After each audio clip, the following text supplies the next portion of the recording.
Sangye chedan tsogi chonamla chancho bardo dani kyapso nagi jinsu gimbe sonamgi dola penjira sangye duboro sho Sangye chedan tsogi chonamla chancho bardo dani kyapso dagi jinsu gimbe sonamgi dola penjira sangye Dubara sho sangye chedan tsoge chonamala chancho bardo dani kyapso chi dagi jinso gibe sonamgi dola penjira sangye dubara sho semjan tamje dewa devi gyudan dembarai kyuru ji dungala gi gyudan dawarai gyuru ji Dungala mebe dewa dami dawara kyuru anje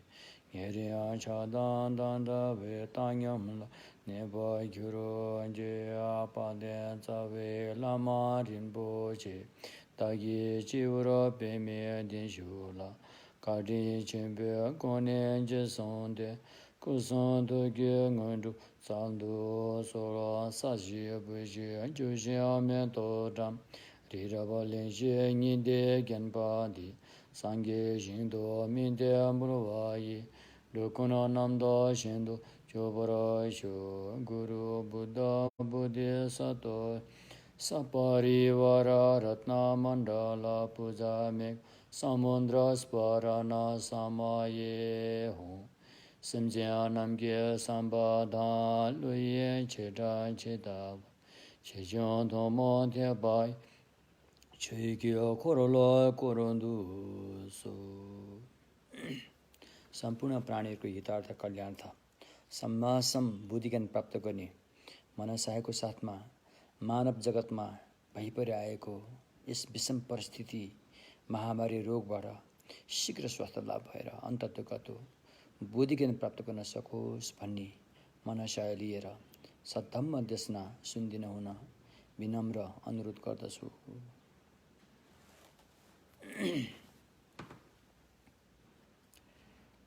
आज सागा दावाको अष्टमी 8औं दिन भनौं ठुलो दिन हो हरेक महिनाको अष्टमी धेरै महत्त्वपूर्ण मानिन्छ भगवानको मार्गमा अधिकांश गृहस्थी वर्गहरूले अष्टमीको दिनमा अष्टमीमा अष्टशील लिएर सादा जीवन उच्च विचारको साथ भगवान बुद्धको आचरणमा रहने गर्दछन् त्यसमध्ये हामीलाई भगवान भैषज्य गुरु रे भैषज्य गुरु भनेको अब के भन्नु अब इंग्लिशमा मेडिसिन बुद्ध सांगे मेल्ला भगवान भैषज्य गुरुको चाहिँ पवित्र दिन मानिन्छ आजको दिन र धर्मपालकहरूको नाम धर्मपालहरूको कुरा गर्ने हो भने आज चतुर्मुख महाकाल रे चतुर्मुख महाकालको महत्त्वपूर्ण दिन पनि आजै मानिन्छ यो तिथिमा धनी यो सागा दावाको अष्टमीको दिनमा त अति नै महत्त्वपूर्ण मानेको छ अति नै महत्त्वपूर्ण दिनमा अति नै महत्त्वपूर्ण हामीले चाहिँ धम्म देशना सुनेर अभ्यास साधना गरेर बिताउन सक्यो भने त्यो मानव चोला चाहिँ श्रेष्ठ हुनेछ अति नै महत्त्वपूर्ण दिन अति नै राम्रो भए तापनि हामीले यो मानव चोलालाई गलत ठाउँमा प्रयोग गरेर बितायौं भनेदेखि त्यो दिनको महत्त्वले खासै केही अर्थ राख्ने छैन त्यो महत्त्वपूर्ण दिनमा महत्त्वपूर्ण काम गरेर बिताउन सक्यो भनेदेखि त्यो चोला चाहिँ श्रेष्ठ हुन्छ हाम्रो जीवन धेरै छोटो छ धेरै पर्खेर बस्ने समय छैन समयको एकदमै ख्याल राख्नुपर्ने बेला आएको छ हरेक समयको सेकेन्डको हिसाब किताब गरेर हामीले त्यो समयलाई सदुपयोग गर्न जानुपर्छ यदि समयलाई सही ढङ्गसँग सदुपयोग गर्न सकिएन भनेदेखि अनि जीवन के हुन्छ त दुरुपयोगतिर जान्छ दुरुपयोग गर्दै गएपछि झन्झन अँध्यारो हुँदै जान्छ अन्धकारमा जाकिन पुगिन्छ त्यसैले भगवानले भन्नुभएको छ मानव चोलाको दुर्लभता आगमन पनि दुर्लभ छ स्वस्थ जीवन पनि एकदमै दुर्लभ छ सद्गुरु कल्याण मित्रहरूको भेट हुनु पनि एकदमै दुर्लभ छ सद्धर्म सुन्ने सुनाउने कार्य पनि एकदमै दुर्लभ छ सुनेर अभ्यास गर्ने त झनै दुर्लभ छ त्यसकारण यो सबै दुर्लभतालाई सम्झेर समयलाई ख्याल गरेर मात्र यो चोलाको लागि मात्रै मोज मस्ती झकाउ फकाउमा मात्रै जीवनलाई सम्पूर्ण जीवनलाई नखर्चेर जीवनको महत्त्वलाई बुझेर त्यसमध्ये पनि मानव चोलाको जीवनको महत्त्वलाई बुझेर यसै मानव चोलाबाट व्यक्तिले सम्यकसम्म बुद्धि ज्ञानसम्म प्राप्त गर्न सक्दो रहेछ भन्ने कुराले बुझेर अनि हामीले अल्छी आलस्यलाई त्यागेर आज अहिले यहीँबाट यही पलबाट यही मुहुर्तबाट हैन यही प्रहरबाट चाहिँ हामीले चाहिँ अभ्यासको सुरुवात गरिहाल्नुपर्छ र यसलाई सुनेर हुन्छ कि अरूलाई सोधेर हुन्छ कि अथवा अन्यबाट के बुझेर हुन्छ कि कसरी हुन्छ पहिला राम्रोसँग बुझ्नु पर्यो। राम्रोसँग नबुझेको छ भने फेरि अभ्यास गरेर हुँदैन, अन्धाधुन्ध हुन्छ, हामीले बाटो थाहा पाउन सक्दैनौँ। त्यसकारण नक्सा तयार पार्नु पर्यो। नक्सा तयार भइसकेपछि अनि हामी अभ्यासमा जुट्नुको विकल्प छैन, किनभने समय एकदम थोरै छ, एकदमै थोरै छ। आज हामी हृष्टपुष्ट छौँ, स्वस्थ छौँ भनेर बस्नु पनि यदि सजिलो छैन। हृष्टपुष्ट स्वस्थ भएको व्यक्ति पनि राति सुती भएर नउठेको धेरै घटनाहरू हामीले देखिसकेका छौँ। त्यसकारण हाम्रो पनि जीवन त्यही अवस्थाको भएकोले आज म हृष्टपुष्ट छु, आज म स्वस्थ छु, आज मेरो बोली बिग्छ, आज मेरो केही हक छ, अधिकार छ भनेर ढुक्कसँग बस्न सक्ने अवस्था छैन। किनकि यो संसारलाई लोक अझै भोट भाषामा यसलाई जिक्तेन भनिन्छ। जिक्तेन रे, हामी जहाँ बसेका छौँ यो नासको छ अरे, यो भरपर्दो छैन अरे, यो दिगो छैन अरे, यो कुनै पनि बेला यो चाहिँ घटना घट्न सक्छ। जस्तो भुइँचालो आए जस्तो त्यसो भएकोले समय धेरै कम भएकोले अहिले अलिकति समय भए पनि अलिकति अनुकूलता हामीले पाएका छौँ। यो अनुकूल समयलाई चाहिँ हामीले चाहिँ बेलामै बुद्धि पुर्याएर बेलामै चनाखो भएर यसलाई चाहिँ सदुपयोग गर्न सक्यो भनेदेखि हामी बाठा हौँ, हामीलाई बाठो भने मिल्छ। होइन भने त हामी आफैलाई धोका दिएको हुनेछ। त्यसकारण जुन समयको लागि हामीलाई आवश्यक पर्ने ऊर्जाहरू हो त्यो पहिले तयार पार्न सकेन भनेदेखि त्यो समय आइसकेपछि आँसुको धारा बगाउनु बाहेक अरू उपाय हुँदैन। ढिलो भइसकेको हुन्छ, एकदमै ढिलो भइसकेको हुन्छ। त्यसैले आज हामी त्यही यो समयलाई सदुपयोग गर्नको लागि अनि महायान सूत्र अलङ्कार भगवान मैत्रेय बोधिसत्वले रचना गर्नुभएको महान ग्रन्थ महायान सूत्र अलङ्कारको 12औं अध्यायमा हामी अहिले अध्यापन गरिरहेका छौँ। र 12औं अध्यायले के सिकाउँछ हामीलाई भन्दाखेरि भगवानले सिकाएको मार्ग ज्ञान मानव चोलामा कसरी अभ्यास गर्न सकिन्छ, कसरी साधना गर्ने हो त भन्ने कुरा चाहिँ सिकाएको छ। र यो अभ्यास गर्नुभन्दा पहिला दृष्टि र हेराइमा शुद्धता, हाम्रो गलत हेराइ छ भनेदेखि फेरि अभ्यास धमिलो हुन्छ। त्यसकारण यो शुद्ध अभ्यासलाई शुद्धै कायम राखेर शुद्धतामा स्थिरता दिनुको लागि सबभन्दा पहिला सम्यक दृष्टि रे घातक दृष्टि उच्छेद शाश्वत जस्ता दृष्टिहरूलाई निराकरण गरेर निस्तेज गरेर अनि हामी मध्यम मार्गको चाहिँ सम्यक दृष्टिमा आउनुपर्छ अरे। यदि सम्यक दृष्टिमा आउन सकेको छैन भने फेरि भगवानले भनेको जस्तो हामीले बुझ्न सक्दैनौँ। फेरि त्यही अर्को कुराहरू त्यहाँ चाहिँ थुप्रेर जान्छ। त्यसकारण पवित्र भगवानको शुद्ध परम्पराबाट आएको चाहिँ यो सबभन्दा पहिला चाहिँ हामीले सम्यक दृष्टिलाई राम्रोसँग चिन्तन मनन गरेर अनि अभ्यास गरेपछि सबै अभ्यास चाहिँ राम्रो हुँदै जान्छ। र सम्यक दृष्टि भन्नु नि भगवानको मार्गमा प्रत्यक्ष समुत्पादको नियमलाई बुझ्नु हो, जान्नु हो। प्रत्यक्ष समुत्पादको नियमलाई भलिभान्ति प्रमाण प्रस्तुत गरेर युक्तिसँग प्रस्तुत गरेर त्यसको निरूपण गर्नुपर्छ। त्यसलाई यस यो हो यो होइन भन्ने कुराको चाहिँ निर्णय गर्नुपर्छ। यस्तो निर्णयमा पक्का भइसकेपछि अनि हामीलाई विश्वास जाग्छ, भगवानप्रति हाम्रो चाहिँ श्रद्धा विश्वास आस्था जाग्छ अनि हाम्रो अभ्यास अगाडि बढ्दै जान्छ। त्यसैले हिजोसम्म हामीले चाहिँ प्रत्यक्ष समुत्पादको दृष्टि सुशोधनलाई होइन सम्यक दृष्टि आउनको लागि हामीले प्रत्यक्ष समुत्पादको नियमबाट चाहिँ कसरी यो चल्दो रहेछ त भन्ने बारेमा चाहिँ हामीले केही चर्चा परिचर्चा गऱ्यौँ। यति मात्रै त पुग्दैन, तै पनि अलिकति भए पनि हामीले त्यसलाई चाहिँ चर्चा परिचर्चा गऱ्यौँ। र आज हामी चाहिँ महायान सूत्र अलङ्कारको अभ्यास साधनाको विधिलाई नि निरन्तर दिनेछौँ। र यो साधना विधि हामीले कहाँ पुगेका छौँ भन्दाखेरि सबभन्दा पहिला अभ्यासको खुड्किलो भनेको चाहिँ शरणागति है, शरणमा जाने रे। शरणमा जाने चाहिँ शरणमा जाने स्थानको बारेमा पनि हामी बुझ्नु पर्यो। स्थान कहाँ जाने शरणमा त, पानी पर्यो, असिना झर्यो, त्योबाट बच्नको लागि कहाँ जानु पर्यो? ओढारमा जानु पर्यो, अथवा छाता ओढ्नु पर्यो, अथवा कुनै रुखमुन्त्र अथवा कुनै घरमा गएर त्यो असिना र पानीको हैन पिटाइबाट बच्नु पर्यो। भने जस्तै हामी अहिले स्वयं समस्याको समाधान गर्न त्यति पूर्णता हामी स्वयं अहिले त्यो छैन। त्यसैले हामीलाई अरूको मद्दत चाहिन्छ, अरूको मद्दत चाहिन्छ। त्यो मद्दत दिने स्थान चाहिँ कस्तो हुनुपर्छ भन्दाखेरि समस्याको समाधान भइसकेको, आफ्नो समस्याको समाधान भइसकेको स्थानले मात्रै हामीलाई चाहिँ पूर्ण मद्दत दिन सक्छ। आफ्नो समस्याको समाधान नभइसकेको व्यक्तिहरू, ठाउँहरूबाट चाहिँ हामीले भने जस्तो उपचार, भने जस्तो सहयोग, मद्दत पाउन सकिँदैन रे। त्यसैले समस्याको समाधान भनेको चाहिँ सम्मासम बुद्ध हुनुहुन्छ। सम्मासम भगवान बुद्ध चाहिँ जुन मार्गबाट गएर उहाँको चाहिँ समस्याको समाधान भयो रे। समस्या के थियो त? समस्या थियो के? समस्या चाहिँ दुःख अनि दुःख आउने स्रोत र दुःख भयो। अर्को चाहिँ दुःखलाई निम्त्याउने, हर क्षण दुःखलाई चाहिँ पैदा गरिरहने हो। यो दुईटा कुरा समस्या भयो। भयो दुःखलाई अन्त पारियो, दुःख अन्त पार्ने बाटोलाई अपनाइयो, त्यो समस्याको समाधान भयो। त्यसकारण भगवानले चाहिँ आफू स्वयं त्यो मार्गबाट हिँडेर समस्याको समाधान गर्नुभयो हैन।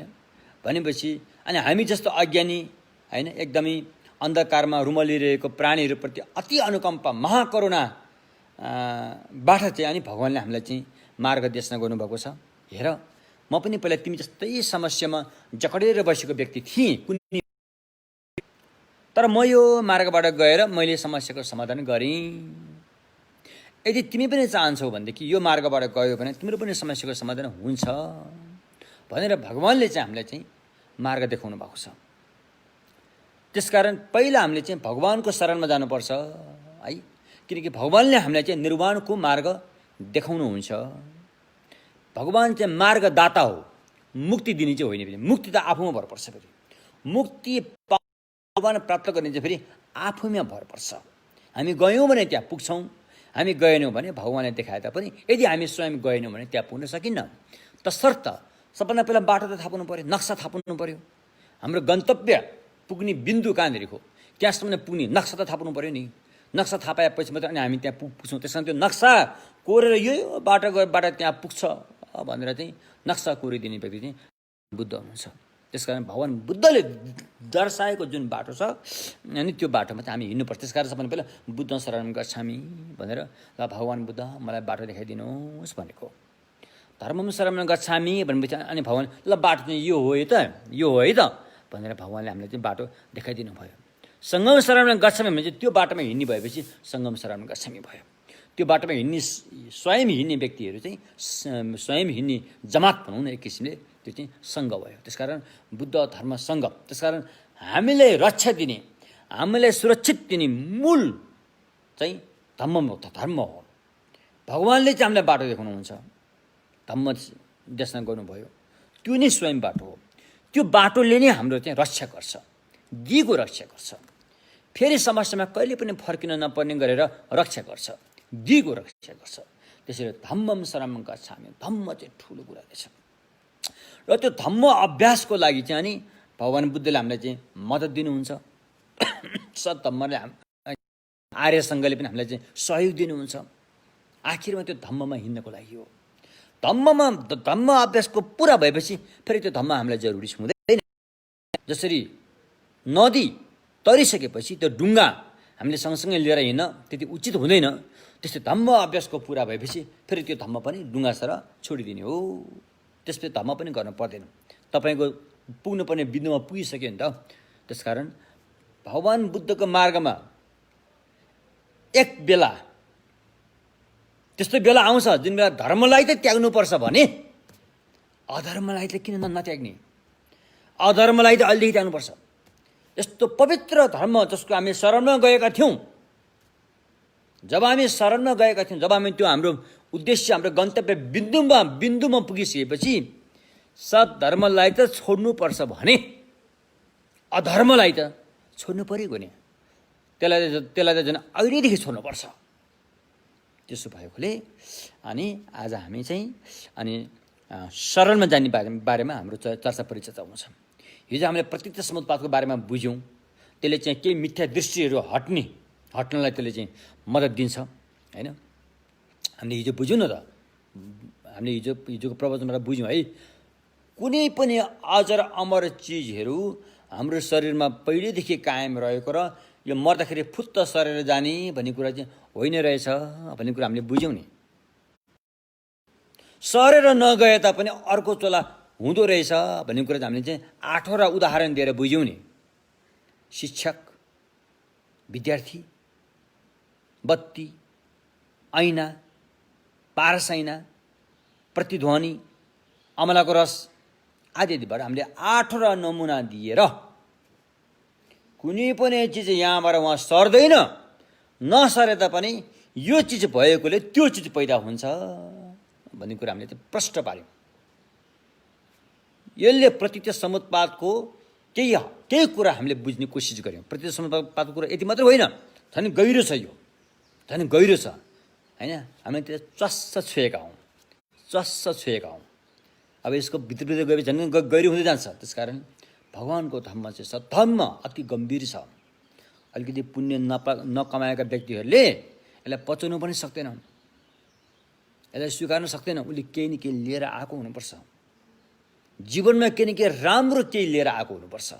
त्यस्ता व्यक्तिहरूले मात्रै भगवानको धर्मलाई चाहिँ बुझ्न सक्छ, अनि ऊ अगाडि बढ्न सक्छ, अनि उसले शान्ति प्राप्त गर्छ, अनि ऊ स्वयं पनि भगवान बन्छ। भगवान बनेपछि धर्म गर्नु पर्दैन, कामै सकियो, सदाको लागि काम सकियो। त्यसो भएको यस्तो चाहिँ पवित्र धर्म हो रहेछ यो। तसर्थ अब आज हामी यहाँ के बुझ्न गइरहेका छौँ भन्दाखेरि शरणमा त जाने होइन। साङ्ग्यलाई क्याप्सु छियो, छेउलाई क्याप्सु छियो, गेन्दुललाई क्याप्सु छियो भन्छौँ हामीले, कहिले काहीँ लामालाई क्याप्सु छियो पनि भन्छौँ। लामा क्याप्सु छियो भनेको चाहिँ यो तन्त्रबाट हो, बौद्ध तन्त्रबाट मात्रै लामालाई क्याप्सु छियो आउँछ। होइन भने भगवान बुद्धको धर्ममा त पहिला बुद्धै आउँछ, अनि धर्म, अनि सङ्घ आउँछ। गुरुको शरणमा जान्छु भनेको यो चाहिँ उसबाट वज्रयानको मात्रै महत्त्व हो। वज्रयानमा चाहिँ गुरुलाई नै त्रिरत्नको रूपमा हेरिन्छ। गुरु शरणमा जान्छु बुद्ध धर्मसँग हुन त त्रिरत्न नै हो, 4 रत्न छैन। फेरि गुरु रत्न भनेर अलग्गै छुट्याएको होइन। गुरु शरणमा जान्छु, बुद्ध शरणमा जान्छु 2टा, धर्मसँग शरणमा जान्छु 4वटा भए जस्तो त हुन्छ। वास्तवमा शरणमा जाने स्थान चाहिँ 3टै हो, किनकि छोटकर गुरुको शरणमा जान्छु। अब त्यसलाई विस्तृत रूप दिनको लागि गुरु बुद्धको शरणमा जान्छु, गुरु धर्मको शरणमा जान्छु, गुरुसँगको शरणमा जान्छु भनेको आखिरमा त्रिरत्न नै हो। तर यो वज्रयानको हिसाबले चाहिँ पहिला गुरुको शरणमा गइन्छ। तर सूत्रयानको हिसाबले चाहिँ गुरुलाई कहाँ राखिन्छ? गुरुलाई चाहिँ सङ्घको स्थानमा राखिन्छ। सङ्घ, बुद्ध धर्म सङ्घ छ नि, हो सङ्घको स्थानमा राखिन्छ गुरुलाई। त्यसकारण सङ्घमा शरणमा गर्छ भनिसकेपछि फेरि छुट्टै गुरुको शरणमा जान जरुरी छैन। अहिले हामीले तुङस्याक भन्ने जुन एउटा पुस्तक छ, तुङस्याक भन्ने चाहिँ त्रिस्कन्ध सूत्र, पाप देशना गर्ने सूत्र, पाप काट्ने सूत्र भगवानले चाहिँ आज्ञा भएको छ। यो चाहिँ रत्नकूट सूत्र भन्ने, यो काङ्गिरको रत्नकूट सूत्र भन्ने को अन्तर्गतमा पर्छ यो। त्यसमा चाहिँ 35वटा भगवानहरूको नाम छ। त्यहाँ 35वटा भगवान बुद्धहरूको नाम त्यहाँ राखिएको छ। 35वटा भगवान बुद्धलाई साक्षी मानेर, विटनेस साक्षी मानेर अनि आफ्नो गल्तीलाई चाहिँ होइन त्यहाँ प्रायश्चित गर्ने हो। त्यो त्रिस्कन्ध सूत्रमा पनि हिजो आज यता कता त्यसमा पनि के लेखिएको छ? लामालाई क्याप्सु छियो भनेर लेखेको छ। त्यो गलत हो। सूत्रमा चाहिँ कहिल्यै पनि पहिला लामालाई क्याप्सु छियो भन्ने शब्द आउँदैन। सूत्र अनुसार चाहिँ साङ्ग्यलाई क्याप्सु छियो, बुद्धकै शरणमा जानुपर्ने हुन्छ, धर्मकै सँगै शरणमा जानुपर्ने हुन्छ। तर वज्रयानमा चाहिँ पहिला गुरुको स्थान आउँछ अरे। त्यसकारण अधिकांश यो त्रिस्कन्ध सूत्रमा पनि गुरुको शरणमा जान्छु भनेको त्यो चाहिँ गलत हो। त्यो चाहिँ अलिकति त्यो छाप्ने लेख्ने मान्छेहरूले सूत्र र तन्त्रको अर्थ नबुझेर त्यसरी उनीहरू लेख्न पुगेका हुन्। अनि कस्तो किसिमको आशयबाट प्रेरित भएर हामी शरणमा जान्छौँ त रे? बुद्ध धर्मसँग शरणमा गच्छामि त हामी त भन्दैछौँ, तर त्यो भन्नुभन्दा पहिला हाम्रो मनमा के आउनुपर्छ? कस्तो किसिमको सोचबाट प्रेरित भएर हामी बुद्धको शरणमा जान्छौँ, धर्म र सङ्घको शरणमा जान्छौँ भन्दाखेरि 3 किसिमका कारण हुन सक्छन्। 3 कारण हुन सक्छ। एउटा चाहिँ डर त्रास भयावह, डर त्रासबाट उम्किनको लागि रे नर्क प्रेत पशु जस्तो नराम्रो गतिमा पतन भएर जाने हो भने त्यहाँ धेरै खतरा छ, दर्दनाक छ, भयावह छ। त्योबाट चाहिँ उम्किनको लागि त्यसरी पनि हामी बुद्ध शरण जानेहरू पनि छन्। अर्को चाहिँ धेपा श्रद्धा रे। यो 6वटा लोक, कहिलेकाहीँ 5वटा लोक पनि भनिन्छ। 5वटा लोक भन्दाखेरि फेरि असुर लोक चाहिँ यही भित्र गाभिन्छ। कहिले देवलोकमा गाभिन्छ, कहिले चाहिँ अन्य पशुलोकमा गाभिन्छ र 5 लोकमा राखिने पनि छ, कहिलेकाहीँ 6 लोक पनि भनिन्छ। यो भव संसारमा चाहिँ जहाँ जन्मे तापनि सन्चो छैन रे, बिसन्चै बिसन्चो छ रे। बिसन्चो छ किनकि यहाँ भए पनि सुख छैन, नभएर पनि सुख छैन। त्यसो भएको यहाँ बिसन्चै छ अरे। अलिअलि सन्चो भए जस्तो लाग्छ, त्यो दिगो छैन अरे। अलिअलि भएको सन्चो पनि त्यो टुङ्गिने बेलामा बिसन्चो भएर टुङ्गिँदो रहेछ अरे। भोक लाग्यो, एकदम भोक लाग्यो, स्वादिष्ट मोमो देख्यो, मोमो बेसरी खायो, छेरपट्टि लाग्यो, टुङ्गिने बेलामा चाहिँ बिसन्चो भएर टुङ्गिन्छ अरे। सानो सानो उदाहरण, मनोरञ्जन गर्न मन लाग्यो, म्युजिक बजायो, डान्स गरेर थचारियो, फेरि अन्तिममा पुगेपछि बिसन्चो छ अरे। राम्रो राम्रो गलाइँचा माथि, राम्रो राम्रो डस्सा माथि बस्यो, आराम आउँछ, आराम भयो, अन्तिममा पछि उठ्नुपर्छ त्यहाँबाट फेरि, त्यहाँ बिसन्चो छ। त्यसकारण यो संसारको हरेक चिजमा जति पनि हामीले सुख देख्छौँ, राम्रो देख्छौँ र त्यसप्रति हामी मोहित हुन्छौँ, त ती कुराहरूमा दिगो छैन, भर पर्दो छैन। जसरी अहिले हामी मानवीयहरूले चाहिँ बनाएको जति पनि भौतिक सुविधाहरू छन्, भौतिक सुविधाहरू छ नि, औषधि उपचारको सुविधा होइन, यात्राको सुविधा, दूरसञ्चारहरूको चाहिँ सुविधा, यी सारा सुविधाहरू छन् तर सुरक्षित छैनन्, सुरक्षित छैन। त्यसकारण त्यसैले चाहिँ यो कुरा जानिसकेपछि यो भव संसारबाट चाहिँ अब तर्न पर्यो भनेर बुद्ध शरण गच्छामि, धर्मसँग गच्छामि भने चाहिँ श्रद्धाबाट प्रेरित भएर अनि हामी शरणमा जान्छौँ। यो पनि एउटा तरिका हुन्छ। तेस्रो तरिका चाहिँ निङ्जे रे, निङ्जे, भोट भाषामा निङ्जे, संस्कृतिमा करुणा, कोरोना होइन फेरि करुणा। करुणा भनेको ठेस नेपाली भाषामा पवित्र दयाको भावना। पवित्र दयाको भावना भन्दाखेरि त्यसले केलाई बुझिन्छ? पवित्र दयाको भावना भन्दाखेरि म सानो हुँदाखेरि म गुम्बामा पढ्थेँ। यो दयाको भावना कसरी आउँछ भन्ने कुरा म तपाईँलाई एउटा उदाहरण दिन्छु। म सानो बेलादेखि म गुम्बामा पढ्थेँ, सानो 11-12 वर्ष हुनुपर्छ म। त्यति बेला हामी एकदम पढाइमा एकदम जोस जाँगर हुन्थ्यो। बेलुका 12 बजीसम्म पढ्थ्यौँ। त्यो घोक्नु पर्ने पनि थुप्रै थियो। बिहान 3-4 बजी उठेर पढ्थ्यौँ। यसरी पढ्ने गरेका थियौँ।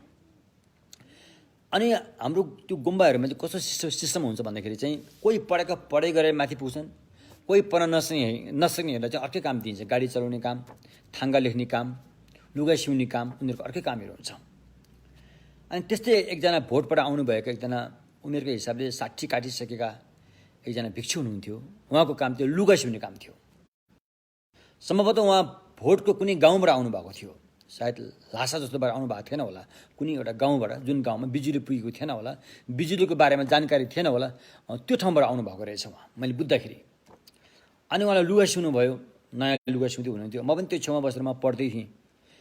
अनि जुन त्यो आइरन हुन्छ नि लुगामा लाउने आइरन, त्यो चाहिँ करेन्टबाट चाहिँ त्यहाँ चार्ज गरिरहेको हुन्थ्यो। उहाँलाई यो कुरा जानकारी रहेनछ कि त्यहाँ करेन्ट लाग्छ, सायद त्यहाँ के भएर त्यो तार के भएर त्यहाँ करेन्ट समाउने ठाउँमा करेन्ट आएको रहेछ। अनि उहाँले झ्याप्पेसँग भयो, झुर गरेर चाहिँ छोड्यो।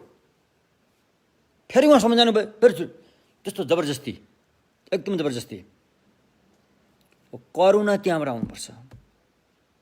जो व्यक्ति दुःख चाहँदैन, अप्ठ्यारो चाहँदैन, विषमता चाहँदैन, तर फेरि ऊ त्यसमा हात हालेर आउँछ, त्यसमा हात हालेर आउँछ। अनि त्यहाँबाट चाहिँ त्यो थाहा पाउने व्यक्तिमा करुणा आउँछ। हे फलाना, यहाँ यसमा त यो भाषा है तिमीले जानेनौ भनेर उसलाई बुझाउनु पर्ने हुन्छ। उसलाई बुझाएपछि ऊ त्यो समस्याबाट उम्क्यो नि त। त्यस्तै हरेक प्राणीहरूमा यो समस्या भएको उसले महसुस गर्छ, जो साधक साधिका छ, बुद्धिसत्व लाइनमा लाग्नेहरूले। त्यस्तो एउटा सानो बच्चा, भर्खर भात खान सिकेको बच्चालाई तपाईँ तातो दुध लिएर मुखमा राखिदिनुहोस्, आछा हुन्छ नि, उसले पोल्छ नि। अनि त्यो दुधलाई यता हटाएर नि चिसो दही लिएर दिनुहोस् न, त्यो दहीले पनि खान्छ अरे। बालक जन्मे त्यस्तो दहीले पनि फुकेर खान्छ अरे भने जस्तै हामी चाहन्छौँ सुख, गरिरहेका छौँ दुःख, गरिरहेका छौँ फेरि पाउने दुःख। हामी चाहन्छौँ उज्यालो, हामीले काम गरिरहेका छौँ भविष्य अँध्यारो हुने काम गरिरहेका छौँ। त्यो हालत देखेर चाहिँ त्यसको बारेमा जानकारी पाउने व्यक्तिमा चाहिँ करुणा आउँछ अरे। करुणा, पवित्र दयाको भावना आउँछ अरे। पवित्र दयाको भावना अझै गहिरेर आउनको लागि उसलाई चाहिँ उसले के देख्छ, यो व्यक्ति त मेरो अनादिकालदेखि मेरो आमा भइसकेको छ भनेर झन् त्यसलाई चाहिँ गहिरेर जान्छ। झन् करुणा चाहिँ पवित्र दयाको भावना चाहिँ निखार हुँदै गएर एकदमै पवित्र मायाको, निष्पक्ष पवित्र मायाको भावना जाग्छ। अनि अब सारा प्राणीहरूको हालत यस्तो देखेपछि अब सबैको उद्धार कसरी गर्ने रे? एकजनाको उद्धार गर्न कति कठिन छ। उसले भनेको मान्दैन, गलत काम गरेर आउँछ, उल्टै यता रिसाउँछ, उसको भलो गर्न खोज्यो भने डाहा गर्छ भने एउटा प्राणीको हित गर्न कति गाह्रो छ भने सारा प्राणीहरूको हित कसरी हल गर्ने होला, कसरी सारा प्राणीहरूको समस्याको हल कसरी गर्ने होला, समाधान के होला भनेपछि अनि उसले जान्दछ एउटै बिन्दु भनेको भगवान प्राप्त गर्नु, बुद्धत्व प्राप्त गर्न सक्नु नै अन्तिम समस्याको समाधान हो भन्ने उसले जान्दछ, उसले बुझ्दछ। उसले त्यहाँ निरूपण गरेर उसले चाहिँ त्यो गन्तव्य बिन्दुलाई उसले चाहिँ राम्रैसँग विश्वस्त भएर चाहिँ त्यसलाई चाहिँ ठान्दछ। ठानिसकेपछि अनि ऊ चाहिँ त्यो करुणाबाट उत्पन्न भएर मात्र अरूको हित, आफ्नो हित होइन, फेरि मात्र अरूको हित। उसले यो पनि जान्दछ कि अरूको हितमा नै आफ्नो हित छ भन्ने कुरा उसले जान्दछ। फेरि अरूको कल्याण गर्नु नै आफ्नो कल्याण आफसे आफ आउँछ। खोर्सानीको बिउ रोपेपछि झार त आफै उम्रिन्छ भने जस्तै अरूको कल्याणमा नै आफ्नो कल्याण छ। अरूले पाएको सुखमा नै आफ्नो सुख त्यहाँ छ भन्ने कुरालाई उसले जान्दछ। त्यसलाई भित्री मनदेखि नै स्वीकार्दछ। अनि अरूको हितको लागि बुद्ध बन्नुपर्छ भन्ने कुरा उसले स्वीकार्छ।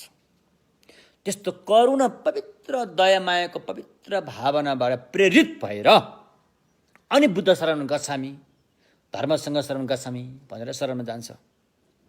यो चाहिँ बोधिसत्वहरूको तरिकाहरू भयो। अहिलेको श्रद्धाबाट शरणमा जाने चाहिँ श्राप भयो। अहिलेको भय, डर, त्रासबाट शरणमा जाने चाहिँ ती बाहेक अन्य अब सामान्य व्यक्तिहरूको तरिकाहरू भयो। त्यसो भएकोले हामी चाहिँ बोधिसत्वको तरिकाबाट हामी चाहिँ यहाँ शरणमा जाने कुराहरू गर्दैछौँ। किनकि समस्याको समाधानको अन्तिम बिन्दु भनेको सम्मासम बुद्ध हुनु रहेछ। सम्मासम बुद्ध जबसम्म हुँदैन तबसम्म समस्याको समाधान चाहिँ पुरै हुँदैन। केही हदसम्म होला तर पुरै हुँदैन। पुरै हुनुको लागि चाहिँ सम्मासम बुद्ध हुनुपर्छ। यसको लागि म एउटा कुरोको चुरो म तपाईँहरूलाई म यहीँबाट भनिदिन्छु। अनि के त अरहत्त भएपछि समस्याको समाधान पुरा भएन त? प्रश्न आयो नि यहाँ। अरहत्त र प्रत्येक बुद्ध त्यो एउटा एक लेभलको बुद्धत्व प्राप्ति गर्ने अवस्था हो। त्यहाँ पुगेपछि अनि समस्याको समाधान भएन त भन्दाखेरि अझै भएको छैन। अरहत्त फल प्राप्त गरिसक्दा पनि ती अरहत्तहरूको मनमा एक किसिमको अज्ञानता अझै कायम रहेको हुन्छ। श्राप ज्ञान पनि त्रिपिटक पनि आउँछ, यी कुराहरू अभिधर्ममा आउँछ, महायान बौद्ध ज्ञान पनि आउँछ। अरहत हुँदाखेरि सबै समस्याको समाधान हुने हो भने अनि सम्मा सम्बुद्ध किन हुनु पर्यो त? सम्मा सम्बुद्ध हुनु नै अरहतमा पुग्दैमा सबै समस्याको समाधान पूर्ण रूपमा हुँदैन। कतिपय समस्या अझै पनि त्यहाँ कायम रहेका हुन्छन्। अब हामी यसरी बुझौँ। अझै फेरि त्यहाँ प्रश्न आउँछ, अब अरहत जीवित छँदाखेरि त समस्या छ त्यहाँ, किनभने उसको चाहिँ अब छ नि त्यहाँ समस्या छ नि, दुःख सत्य खण्डहरू बाँकी रहेको हुन्छ होइन। त्यसले सोपदिशेष निर्वाण भन्छन्। सोपदिशेष निर्वाण भने चाहिँ जीवितै अवस्थामा निर्वाण प्राप्त गरेको। अब यो देह त्यागेर प्राप्त गर्ने निर्वाणलाई चाहिँ निरुपदिशेष निर्वाण भन्छ। अब अरहतले देह त्यागिसकेपछि त सबै समाधान भयो नि भनेर प्रश्न आउन सक्छ। जसरी आगो निमेपछि धुवा त आफै निमेर गयो, सबै समस्याको समाधान भएन र भन्दाखेरि अझै भएको छैन। अब यो कुराहरू चाहिँ श्रावक ज्ञानको त्रिपिटकमा त्यति स्पष्ट आउँदैन, यो बोधिसत्व ज्ञानमा आउँछ, सद्धर्म पुण्डरीकमा आउँछ। अरहत परिनिर्वाण भइसकेपछि उहाँहरूको चित्त भनौँ कि ज्ञान भनौँ त्यो कस्तो अवस्थामा रहन्छ त? अथवा अरहतको अन्तिम प्राण जाने बेलामा उहाँको चित्तले फेरि अर्को चित्त पैदा गर्न सक्छ सक्दैन? कि त्यो त्यत्तिकै सकिन्छ? यस्ता प्रश्नहरू थुप्रै आउँछन्। आएपछि बोधिसत्व यहाँले के भन्छ, ती अरहतहरूको पनि त्यो चित्त सूक्ष्म रूपमा कायम रहन्छ। भन त त्यसलाई निरुपदिशेष निर्वाण भनिन्छ, तर त्यो अवस्था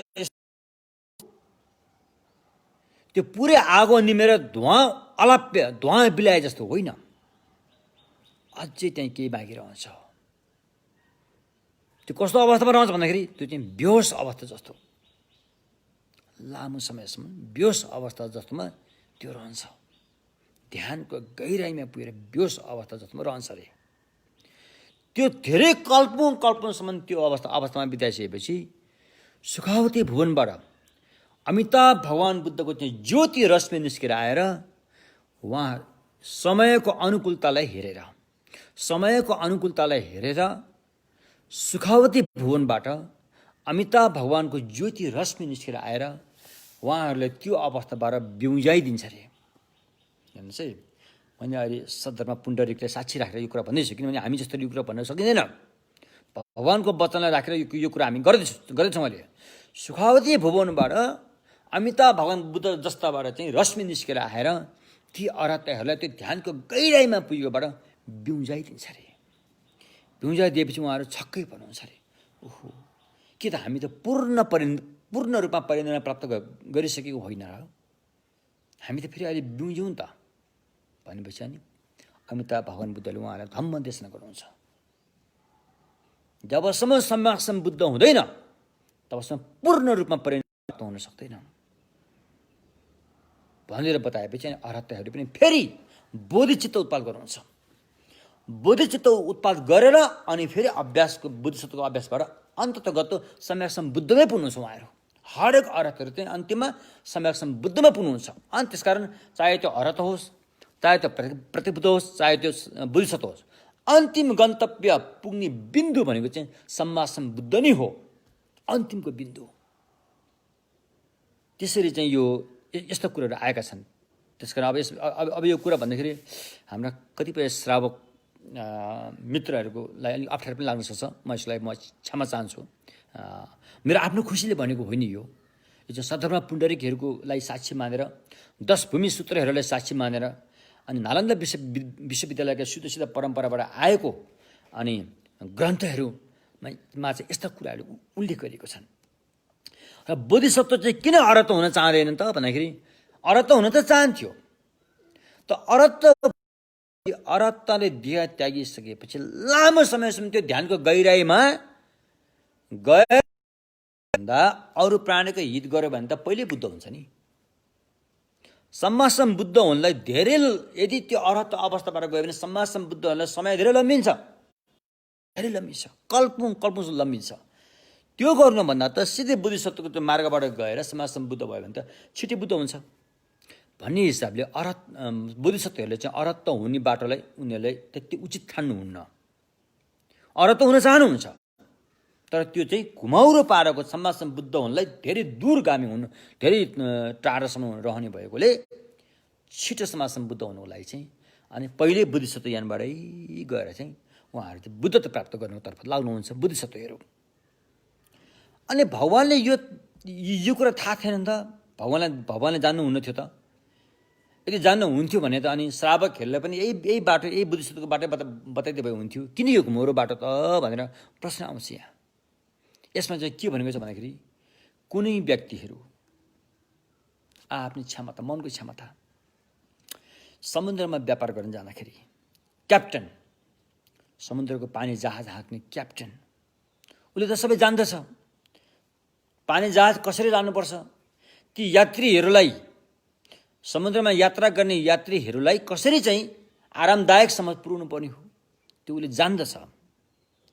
त्यसकारण त्यो पानी जहाजमा यात्रा गर्ने यात्रीहरू, केही यात्रीहरूको मन चाहिँ खिन्न हुन्छ। आज पनि त्यही पानी हेऱ्यो, भोलि पनि त्यही पानी हेऱ्यो, आकाशमा माथि, आकाश तल पानी, उनीहरूलाई निराश हुन्छ।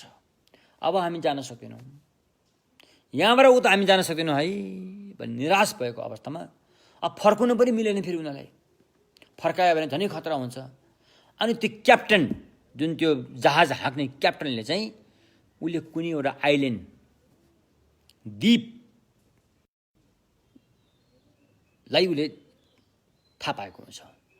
अनि त्यो निराश हुने व्यापारीहरूलाई त्यो द्वीपमा लिएर अब हाम्रो गन्तव्य आइपुग्यो, यही हो भनेपछि ती व्यापारीहरू खुसी हुन्छन्, उनीहरू त्यहीँ बस्छन्।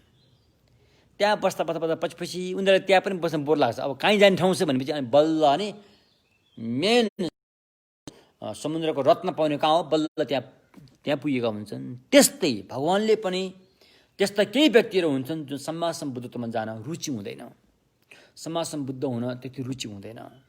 किन भन्दाखेरि त्यो उहाँहरूको लागि एकदमै कठिन मार्ग, दूरगामी कठिन मार्ग भएको महसुस हुन्छ।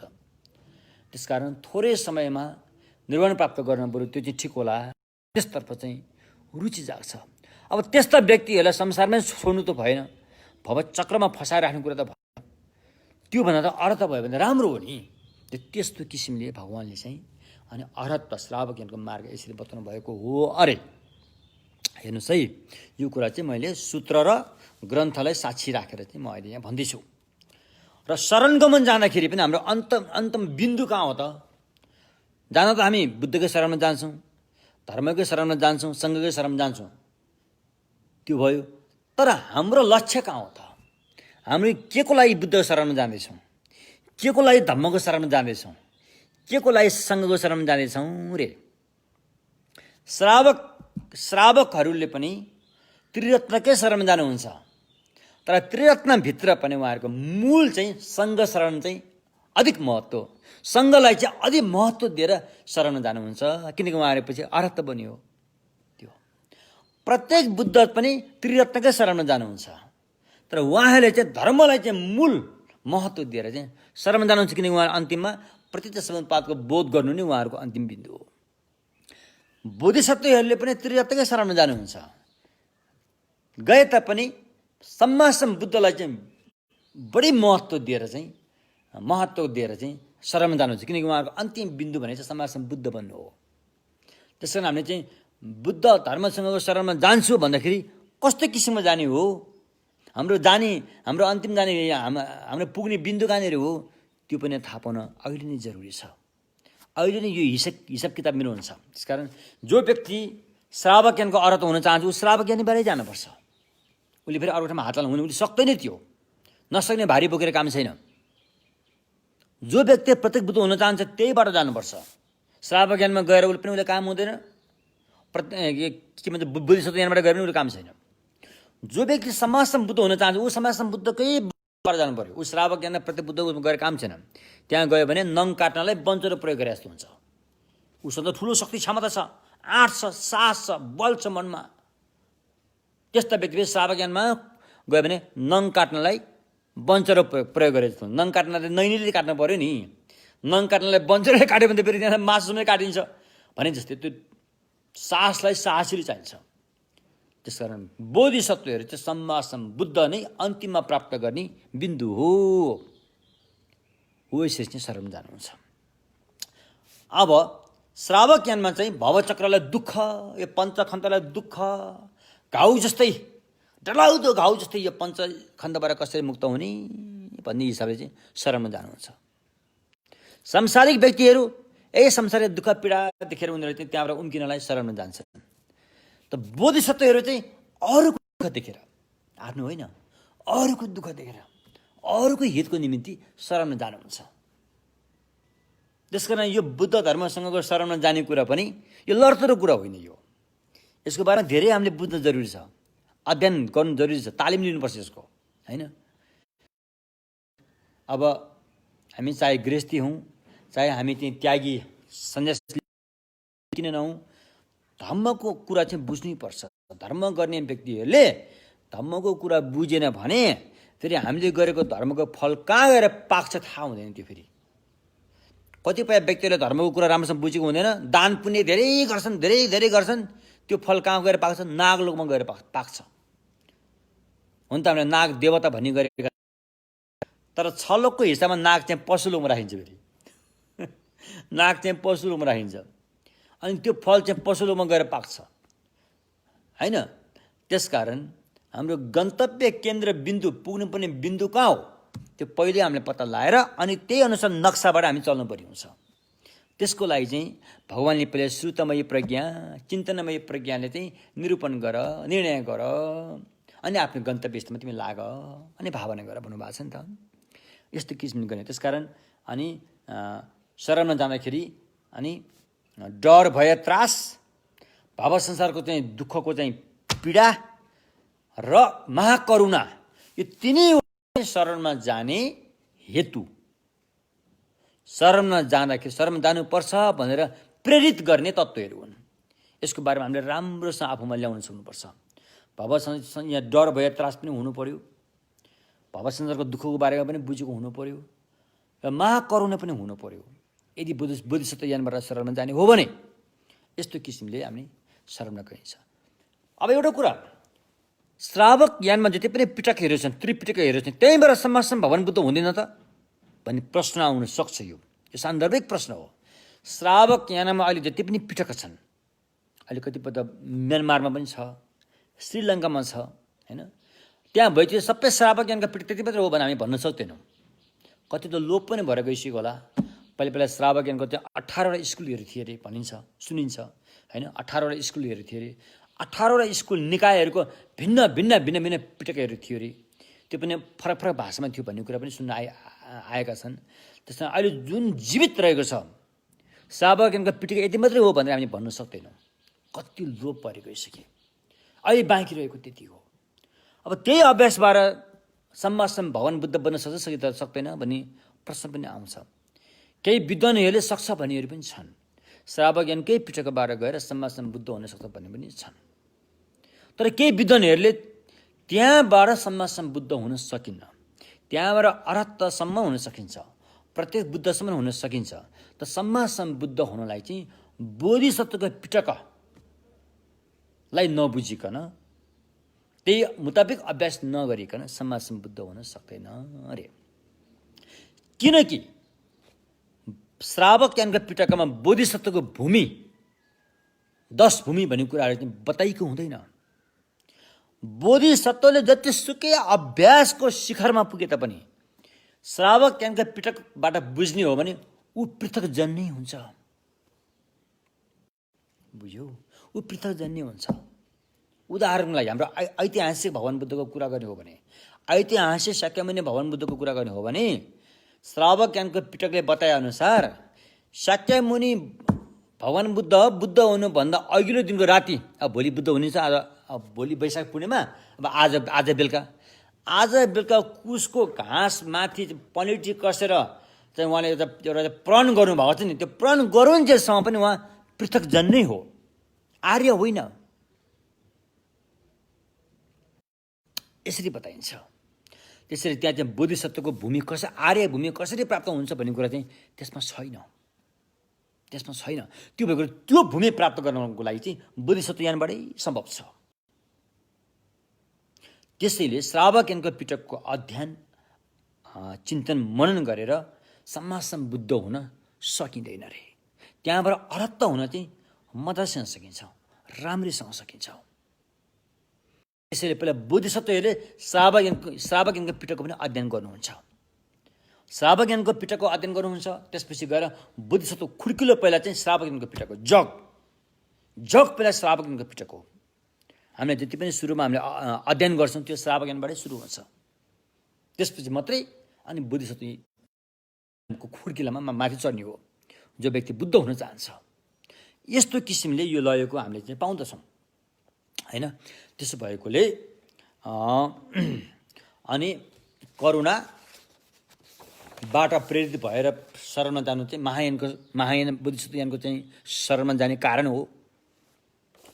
भव संसारलाई दुःख देखेर त्याग चित्त रे रिनाउन्सिएसन माइन्ड, त्याग चित्तबाट प्रेरित भएर जाने चाहिँ श्रावक ज्ञानको चाहिँ तरिका भयो।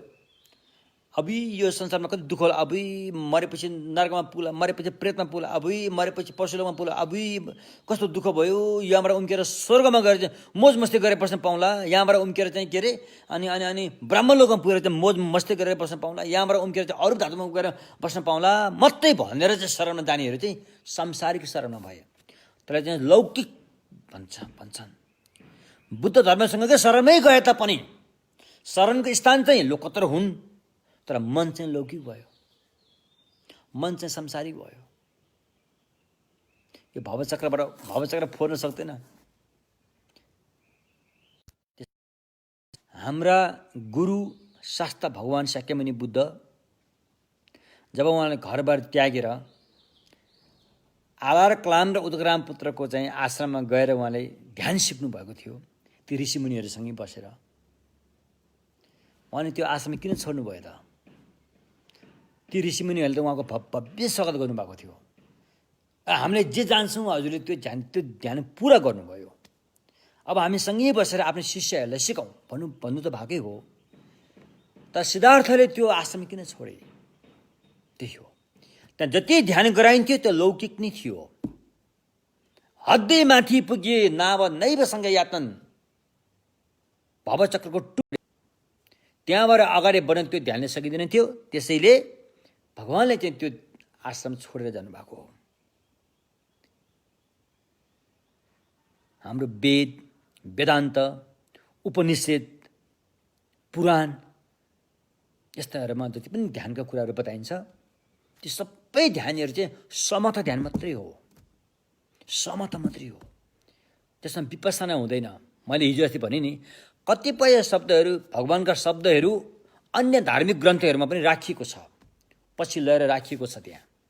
किनभने राम्रो कुरा त सबैले मनपर्छ, राम्रो कुरा त सबै राम्रो लाग्छ नि। अनि आफूसँग अलिअलि मिल्दोजुल्दो छ भने, आफ्नो सिद्धान्तसँग मिल्छ भने थपक्क ल्याएर त्यहाँ राखिदिएको हुन्छ। तर एउटा कुरा चाहिँ राखिएको हुँदैन, त्यो प्रतीत समुत्पाद। यो चाहिँ कसरी पनि सार्न सक्दैन, किन यो सारे कि त्यो अर्को सिद्धान्त चाहिँ फेरि चकनाचुर हुन्छ अनि भगवानको मार्गमा आउँछ नि त। फेरि यो प्रतीत समुत्पाद चाहिँ कसैले सार्न सक्दैन। यो प्रतीत समुत्पाद भने चाहिँ कुनै पनि भगवानको चाहिँ वचन बाहेक अरू कुनै पनि ग्रन्थहरूमा, चाहे त्यो धार्मिक ग्रन्थ होस् चाहे त्यो त्यसमा पाइँदैन। बरु अहिले यदाकदा त्यो वैज्ञानिकहरूको विज्ञानको कुरामा चाहिँ अलिअलि मिल्न आउँछ। विज्ञानले चाहिँ भगवानले त पहिले यस्तो बताउनु भएको रहेछ है, यति वर्ष पहिला। अब हामीले त भर्खर यो बुझ्दैछौँ भन्ने कुरा यता कता तथा क्वान्टम साइन्स भनिन्छ होइन, क्वान्टम फिजिक्सहरूबाट नै त्यसो भन्छ नि है। त्यसै अब मनको बारेमा कुरा गर्दाखेरि ब्रेन सिस्टमको बारेमा कुरा गर्दाखेरि न्युरोलोजिस्टहरूले पनि त्यसो भन्छ नि। उनीहरू चाहिँ अहिले भगवान बुद्धको ज्ञानको छेउछेउमा आउन अलिकति कोसिस भइरहेको छ। त्यसो भएकोले अरू सबै शब्दहरू यताउता तानातान गरे तापनि, भगवानको वचनहरू यताउता तानातान गरे तापनि मूल मेरुदण्ड भनेको प्रतीत समुत्पाद यो तान्न सक्दैन। यसैले भनिन्छ यो प्रतीत समुत्पादलाई बोध गर्नको लागि चाहिँ अनि एउटा भाषा छ, भगवानको भाषा विपස්සना भन्ने भाषा छ। विपස්සना विदर्शना होइन, जस्तोको तस्तै हेर्नु, हो, यसले मात्रै त्यो बोध गर्छ, यो अरूमा पाइँदैन। त्यसकारण हाम्रा चाहिँ जिजु बराजुदेखिले सिक्दै आएका धर्म, कर्म, रीति, रिवाज, ध्यान, योग जति छन् त्यो सबै ध्यानको हिसाबले समथसम्म मात्रै सीमित छ। समथ ध्यानसँग मात्रै सीमित छ। समथ ध्यानले कहाँसम्म पुर्याउँछ त भन्दाखेरि ब्रह्मलोकसम्म पुर्याउँछ। अझै समथ ध्यान राम्रोसँग गऱ्यो भने त्योभन्दा माथिल्लो अर्को त्यो स्थान त छैन, एउटा अवस्था हो, अरू पो धातुसम्म पुर्याउँछ, जहाँ कल्पौँसम्म त्यहाँ लामो आयु भएर बस्न पाइन्छ। तर त्यहाँ उपेक्षा वेदना भन्ने चाहिँ कायम रहन्छ। समस्या त्यो दुःख वेदना, सुख वेदना र उपेक्षा वेदना। उपेक्षा वेदना चाहिँ लौकिक मार्गले त्याग्न सक्दैन, समथ ध्यानले पनि त्याग्न सक्दैन। उपेक्षा वेदना पुरा त्याग्नको लागि विपश्यना ध्यान चाहिन्छ। त्यसकारण हामीले अन्य धर्म साधना अभ्यास जेसुकै गरे तापनि उपेक्षा वेदना सूक्ष्म किसिमको उपेक्षा वेदनामा कायम रहिरहेको हुन्छ। तर त्यो उपेक्षा वेदनालाई भगवानले के भन्नुभयो त? दुःख सत्य भन्नुभयो। भन्नुभयो नि के? उपेक्षा वेदनालाई दुःख हो भनेर अनुभूति गरेर साक्षात गर्नको लागि कमसे कम पनि श्रोतापनमा पुग्नुपर्छ, दर्शन मार्गमा पुग्नुपर्छ। त्यस कारण भगवानले चाहिँ दुःख सत्यलाई जान्नुपर्छ भनेको यो अहिले आइ आशा भएको दुःख, मर्नु दुःख, जन्मिनु दुःख, यो त मोटामोटी रूपमा भनेको हो। भगवानले भन्न खोज्नु भएको चाहिँ उपेक्षा वेदना पनि, त्यो पनि कर्म र क्लेशको वशीभूत भएर रहेकोले त्यो पनि दुःख हो भन्नुभएको छ। दुःख सत्य। त्यसो भएकोले अनि श्रावक यान, प्रत्येक बुद्ध यान र महायानले चाहिँ उपेक्षा वेदनालाई पनि दुःख सत्यको रूपमा स्वीकार्दछ। अरूले स्वीकार्दैन, अरूले मान्दैनन्। तपाईँको आँखीको परेले हत्केलामा राख्यो भने बिजाएको थाहा हुन्छ त? बिजाएको थाहा हुँदैन नि त। जब आँखीको परेले हत्केलामा रहन्छ, आइ आशा अथवा के भएको थाहा हुन्छ त? महसुस गर्न सकिन्न नि त।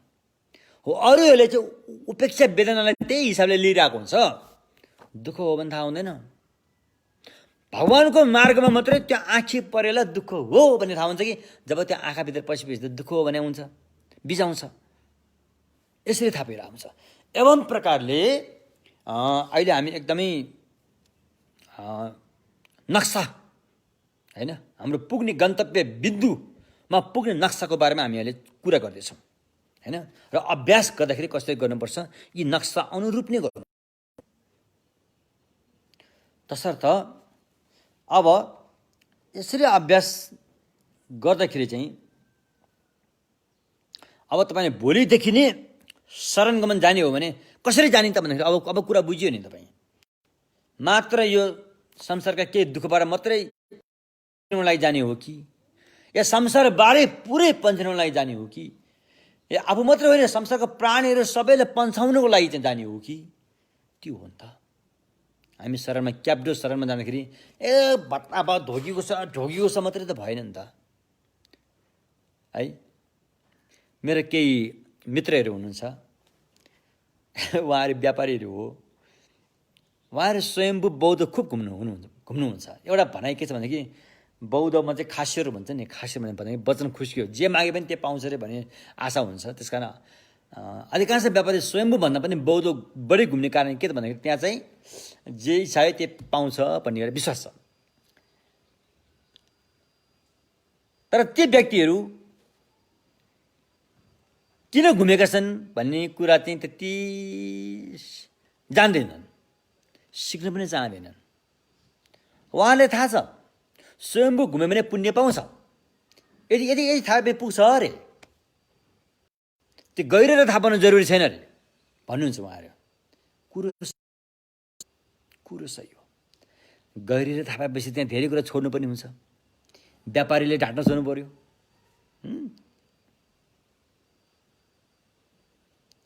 हत्या हिंसा गर्न पनि छोड्नु पर्यो होइन, व्यभिचार गर्न छोड्नु पर्यो। अनि त्यहाँबाट त्यो छोड्न गाह्रो हुँदो रहेछ।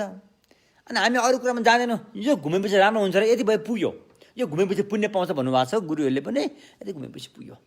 किन कसरी कहाँ के भन्ने कुरा हामीले बुझ्नु जरुरी छैन भन्नुहुन्छ उहाँहरूले। त्यसो भएकोले अब धर्मको गहिराइमा गइसकेपछि चाहिँ यस्ता कुराहरू, किनभने धर्मले त हाम्रो मनलाई परिवर्तन गर्नुपर्छ, मनलाई परिवर्तन गर्नुपर्छ। तपाईको धर्म नगर्दाखेरि अवस्थाको मन, धर्म अभ्यास गरिसकेपछि पनि त्यही धर्म नगर्दाकै मनमा कायम रह्यो भने अनि धर्म गरेको फाइदा के पाए त? त्यो त पहिला पनि थियो। पैसा धेरै चाहिन्छ, मोज मस्ती गर्नुपर्छ भन्ने मन त पहिलेदेखि थियो। रिस आउनु पर्यो, लोभ आउनु पर्यो भन्ने मन त पहिलेदेखि थियो। धर्म अभ्यास गरेर पनि त्यसलाई हटाउने प्रोसेसतर्फ लाग्न सकेन भने अनि धर्मले के काम गर्यो त? त्यो त एक्सर्साइज मात्रै गरेको हुन्छ, शरीरको एक्सर्साइजहरू मात्रै गरेको हुनसक्छ। शरीरले के स्वास्थ्य राख्ला, त्यसले बेसरी स्वयम्भू घुम्यो भने, बेसरी बौद्ध घुम्यो भने के स्वास्थ्य लाग्ला? तर बुझेर घुम्यो भने लाखपल्ट घुमेको भन्दा, नबुझेर लाखपल्ट घुम्यो भन्दा पनि बुझेर एकपल्ट घुमेको त्यो महत्त्व हुन्छ। त्यसमा रस हुन्छ। तिउनमा नुन हालेर चटक्क खाए जस्तो हुन्छ, होइन? चट्ट खाए जस्तो हुन्छ। नुन तेल मसला ठ्याक्क मिलाएर हालेर तिउन पकायो भने चट्ट खाए जस्तो हुन्छ, बुझेर गऱ्यो भने। नबुझिकन गऱ्यो भने अन्धाधुन्ध गरेर त्यो खिचडी पकाएर खाए जस्तो हुन्छ, होइन? पकाउन नजान्ने मान्छेले पकाएको खिचडी पकाए जस्तो हुन्छ। त्यसो भएकोले हामीले एउटा बत्ती बाले पनि बुझेर बाल्नु पर्यो। यो चाहिँ यहाँ केही प्रश्न आएको छ मलाई, विशेष गरेर हाम्रो मान्छे मर्दा पर्दाको कुराहरू आएको छन्। यहाँ सुरको बारेमा कुरा आएको छ। मृतकलाई हामीले सुर दिने चलन छ हिमालयन बुद्धिस्टभित्र। अब बुद्धिस्टभित्र पनि धेरै परिवर्तन भइसक्यो। पहिला भगवानले जति बताउनु भएको थियो त्यो सबै त्यस्तै छ भनेर हामी भन्न सक्दैनौँ। किन भन्दाखेरि मान्छे पिछेको फरक विचार आउने भएकोले उसले के न के आफ्नो विचार त्यहाँ छोइदिइहाल्छ। होला त्यसको मूल चाहिँ, त्यसको मूल मेरुदण्ड त्यही नै रहन्छ। तर हाँगाबिङ्गामा केही न केही तलमाथि परिरहेको हुन्छ, जुन असर भगवान बुद्धको शासनमा पनि अवश्य परेको छ। यदि त्यो नपरेको हुँदो हो त नि 18 निकाय भन्ने, महायान हिनयान भन्ने, वज्रयान, यो यस्तो अलग अलग किन भएर आएको त? त्यसकारण केही न केही त्यसमा चाहिँ त्यसो भइहाल्छ। तर त्यसको मेरुदण्ड चाहिँ त्यही नै रहेको हुन्छ, है? बुद्ध शासनको मेरुदण्ड चाहिँ प्रतीत समुत्पादको नियम हो। त्यो चाहिँ त्यसलाई चाहिँ हलचल हल्नु सक्दैन। तर हाँगाबिङ्गामा चाहिँ यता कता तलमाथि परिरहेको हुन्छ, होइन? त्यसकारण अब यस्ता रीतिरिवाजहरू पनि त्यस्तै भइरहेका हुन्छन्। हामी बुद्धिस्टै भए तापनि अब भगवानको धर्म जब नयाँ ठाउँमा प्रवेश गर्छ, नयाँ देशमा पुग्दछ, नयाँ देशमा बुद्ध शासन पुग्दाखेरि त्यो देशको सबै कुरालाई नकार्न मिल्दैन। त्यो देशको चाहिँ अब संस्कृति भनौँ कि त्यो देशको रीतिरिवाज चलनचल्तीलाई हामीले तुरन्तै यो हटा भनेर चाहिँ यसो गर्न सकिन्न। त्यो भएकोले जुन चिज अपनाउनाले सद्धम्मसँग त्यति विरोध हुँदैन, सद्धम्मको विरुद्धमा त्यो जानेन भने ती चिजहरू अपनाइ पनि रहेको छ र अहिले पनि हामीले पनि अपनाएका छौँ, होइन? त्यसो भएकोले अब मान्छे, अब जस्तो यो भारदो आयो, भारदोको कुरा आयो। हामी मान्छे मरेपछि घेवा अर्को किन गर्छौँ त? विशेष गरेर हिमाली बौद्ध धर्मावलम्बीले, अहिले हामी श्रावकहरूको कुरामा त्यसलाई अहिले हामी थाँती राखेर हिमाली बौद्ध धर्म, अधिकांश बौद्ध मान्छे महायानबाट सुरु भएर बिन्दु चाहिँ वज्रयानसम्म पुगेको हुन्छ। यो हिमाली बौद्ध धर्मले चाहिँ अनि मान्छे मर्दा पर्दा अनि मरेको मान्छेको मृतकको नाम, मृतक पितृको नाममा सुर दिन्छ, सुर दिने चलन छ। अब सुर दिने एउटा विधि, सुर मृतकलाई सुर कसरी दिन्छ त? त्यो विधि चाहिँ स्पष्ट छैन। फेरि पछिका केही गुरुहरूले बनाएका त छन्, तर पहिलाका सिद्ध गुरुहरू, नालन्दा विश्वविद्यालय जस्तो विक्रमशिला विश्वविद्यालय त्यहाँ पढ्ने गुरुहरूले चाहिँ त्यो सुरको विधि बनाएको भने त्यति स्पष्ट छैन। भारदोमा रहेको चेतनाले बासना खान्छ भन्ने कुरा चाहिँ छ, तर त्यो सुर कसरी दिन्छ त भने विधि चाहिँ छैन। नभए तापनि काम चलाउनको लागि पछिका गुरुहरूले अन्य विधिमा अपनाएका मन्त्रहरू, साधनाहरूलाई लिएर अनि जो सुर दिने चलन छ। सुर दिइन्छ। अब कुरो के आयो त भन्दाखेरि मरेको मान्छे सबैलाई सुर दिनै पर्छ भन्दाखेरि यो प्रश्न आउन सक्छ। हामी सबैको आउनु छ, हामी हिमाली बुद्धिस्ट सबैको लागि यो प्रश्न आउन सक्छ। मरेको मान्छे मृतकलाई के सुर दिनु जरुरी छ, दिनै पर्छ भन्दाखेरि दिनै पर्छ भनेर हामी भन्न सक्दैनौँ। किन भन्दाखेरि सुर कसले खान्छ? ढिसाउ भनेछ। बासना खाने सुर खाने हो।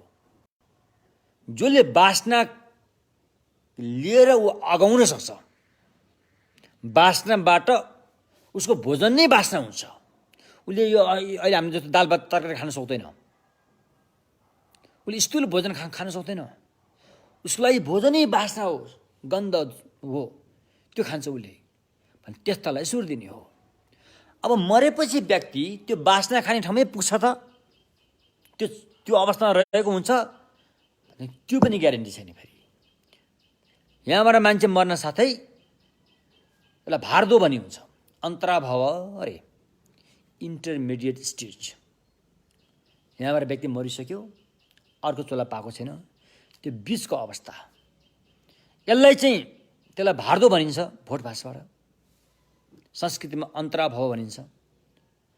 यो अन्तराभाव श्रावकयले पनि मानेको छ, महायानले पनि मानेको छ, वज्रयानले त झनै मानेको छ।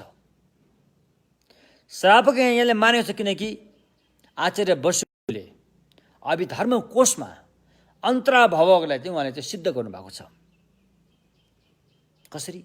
युक्ति सङ्गत प्रयोग गरेर र भगवानको चाहिँ सूत्रको आगम प्रस्तुति गरेर अन्तराभावलाई पुष्टि गर्न गरेको देखिन्छ अभिधर्म कोशमा।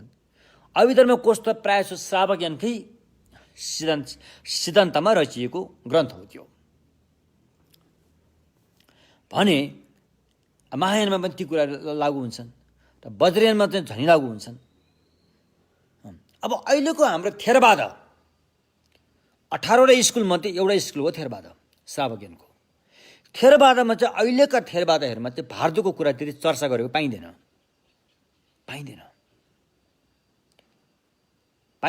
त्यसैले उहाँहरू चाहिँ त्यो सुर दिने चलन पनि सायद छैन पनि होला सायद, किनभने जब भारदोको चर्चै छैन भने सुर दिने कुरो पनि आएन।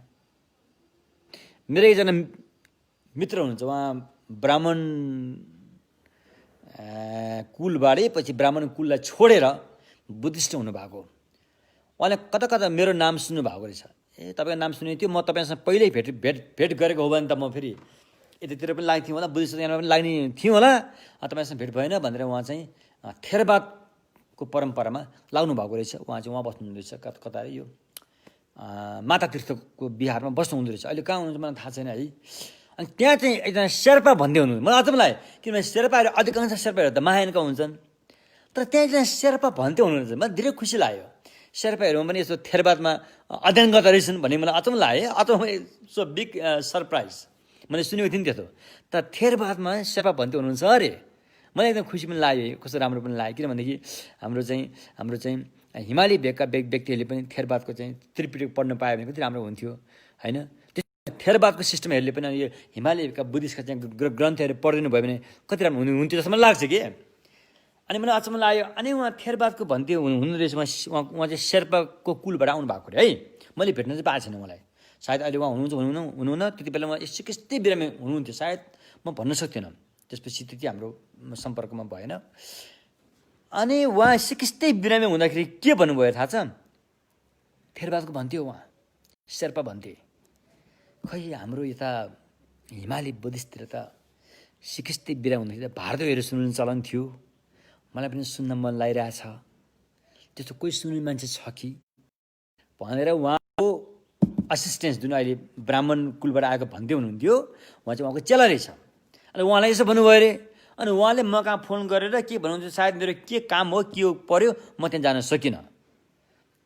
त्यसै अहिलेको थेरवादभित्र चाहिँ यो भारदोको त्यति चर्चा परिचर्चा गरिन्न।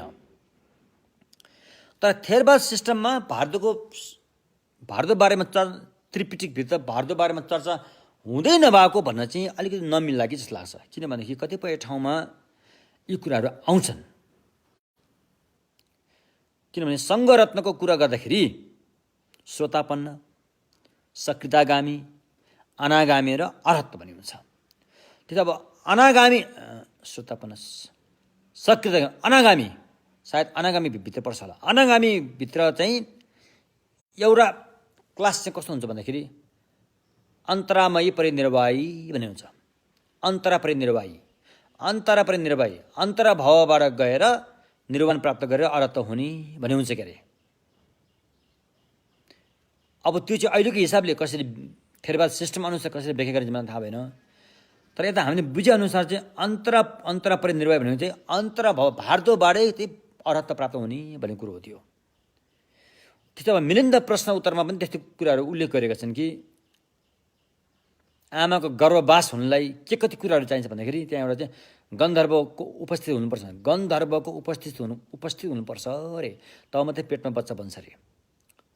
गन्धर्व भने के हो त भन्दाखेरि गन्ध खाने, त्यो भारतको प्राणीहरू भयो। त्यस्तो हिसाबले अब त्यहाँ उल्लेखै हुँदैन नभएको भनेर हामी भन्न सक्दैनौँ, तर अहिलेको हिसाबले चाहिँ त्यति चर्चा परिचर्चा छैन भारतको बारेमा थेरवाद सिस्टममा। तर यता हामीले जुन अन्य श्रावकहरूमा अन्य अधिकांश श्रावकहरूले चाहिँ श्रावकको पद्धतिमा चाहिँ भारतलाई र अनि यता हाम्रो हिमालय भेगका बुद्धिस्टहरूले पनि भारतलाई स्वीकारेको छ। अन्त हिमालय भेगका बुद्धिस्टले भारतले खानेलाई चाहिँ भारतको खानपिन चाहिँ सुर खान्छ अरे। सुर भनिन्छ अब मलाई थाहा भएन अब नेपाली भाषाबाट के भन्छ, अब त्यो धुवाँ जस्तो हो त्यो होइन, धुवाँ खाने, धुवाँको बास्ना दिने होइन, धुवाँको बास्ना दिने भनौँ न एक किसिमले। तर त्यो दिने विधि चाहिँ स्पष्ट छैन। स्पष्ट नभए तापनि सुर दिने विधिको परम्परा त्यति अहिले स्पष्ट नभए तापनि हामीले अन्य विधिलाई यसतर्फ चाहिँ ढालेर अरू ठाउँमा प्रयोग गर्ने मन्त्रलाई यसतर्फ चाहिँ प्रयोग गरेर अनि सुर दिने चलन छ। जस्तो खाबरमा भन्ने एउटा चाहिँ मन्त्र छ, खाबरमै नाक होइन, सुर दिँदाखेरि नम सर्व सम्बर प्रयोग गरेर दिइन्छ। सुर दिनलाई अहिले चाहिँ हामीले यो मन्त्र प्रयोग गरिन्छ। तर यो शुद्ध सिद्ध परम्पराबाट सुर दिने परम्परा छ कि छैन भन्ने कुरा चाहिँ यो चाहिँ अझै पनि होइन अनुसन्धानको विषय नै छ अहिले पनि होइन। जस्तो हामीले ओम वज्रभूमि आऊँ भनेर हात यसरी बनाउँछ नि यहाँ मण्डल चलाउँदाखेरि, यो परम्परा पनि अनुसन्धानको विषय हो। यो परम्परा चाहिँ कहिलेदेखि आएको भनेर थाहा छैन फेरि, यो कसले बनायो त्यो पनि थाहा छैन फेरि।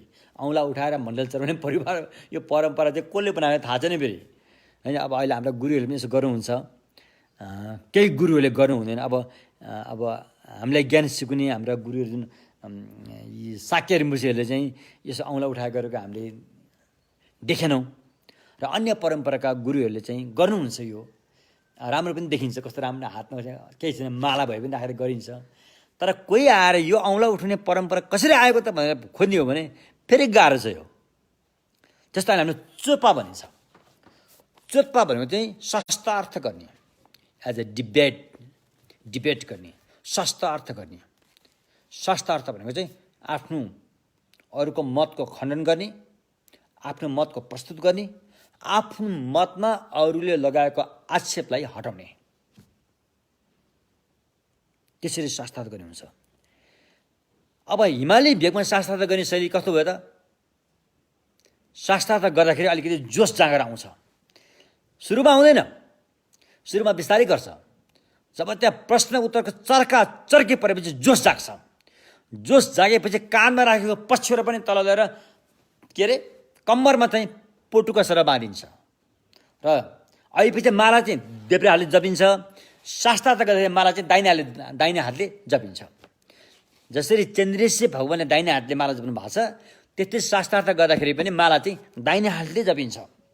दाहिने हातले माला जपेर यो पछ्यौरा चाहिँ कम्मरमा पेटी कसेर यो मालालाई देब्रे हातभित्र घुसाएर होइन दाहिने खुट्टा उचालेर जमिनमा पछारेर थप्पडी मारेर चाहिँ यसरी माला तानेर चाहिँ प्रश्न सोधिन्छ।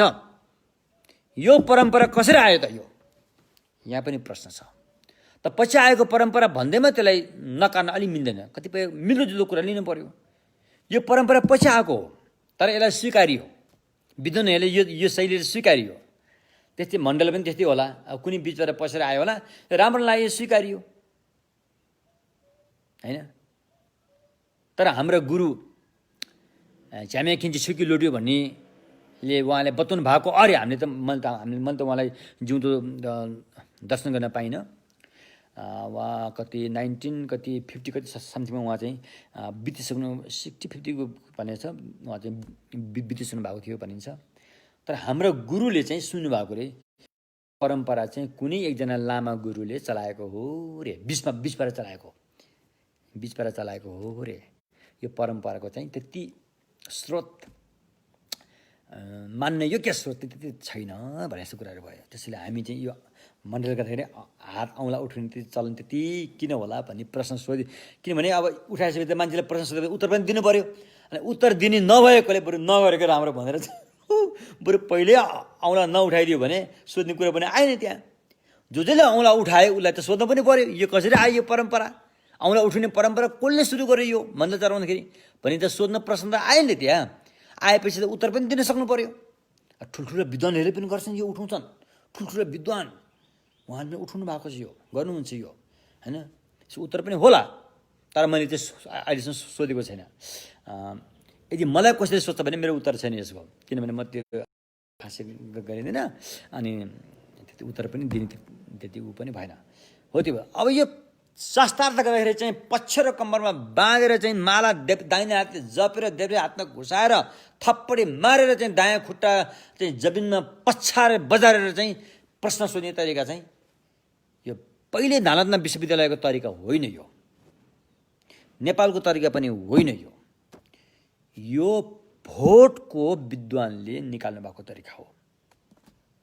भोटमा एउटा ठुलो विश्वविद्यालय जस्तै गुम्बा थियो, जसलाई हामी चाहिँ साङफू भनिन्छ।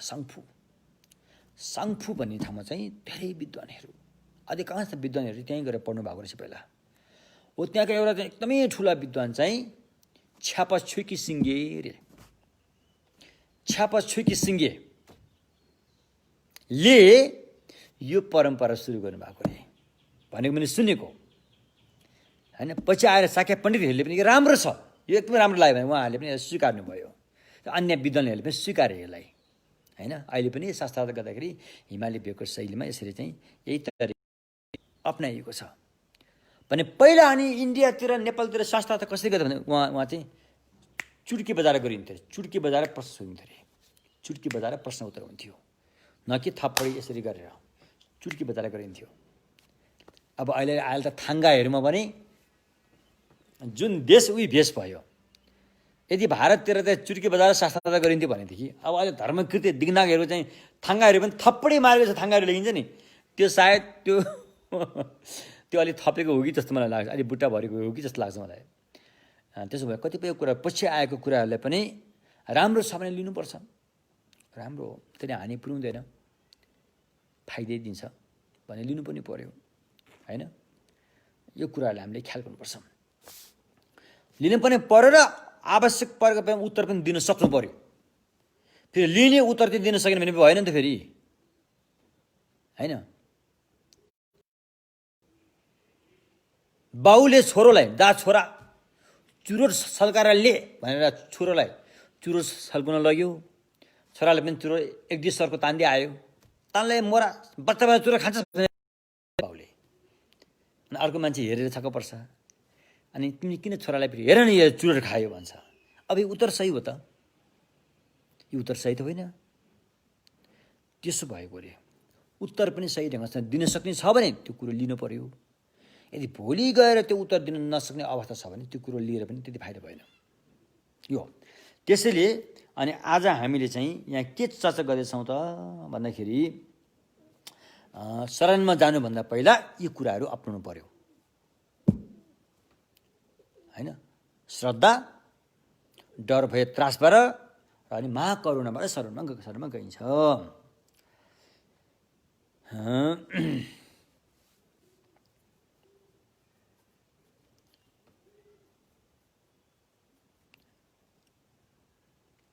अब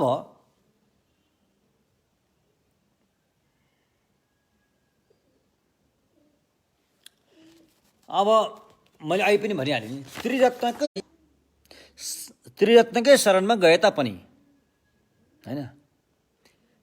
होइन नमतस्स भगवत् सम्मासं बुद्धस्स होइन बुद्धं शरणं गच्छामि द्वितीयम्पि बुद्धं शरणं गच्छामि तृतीयम्पि बुद्धं शरणं गच्छामि द्वितीयम्पि धर्मं तृतीयम्पि सङ्घम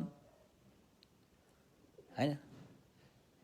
यसो गरेर शरणमा जाँदाखेरि पनि श्रावक ज्ञानअनुसार चाहिँ बढी महत्त्व चाहिँ सङ्घलाई दिइन्छ। जान त त्रिरत्नकै शरणमा गइन्छ, तर आफ्नो बिन्दु पुग्ने बिन्दु चाहिँ अरहत्त भएकोले सङ्घलाई बढी महत्त्व दिएर गइन्छ।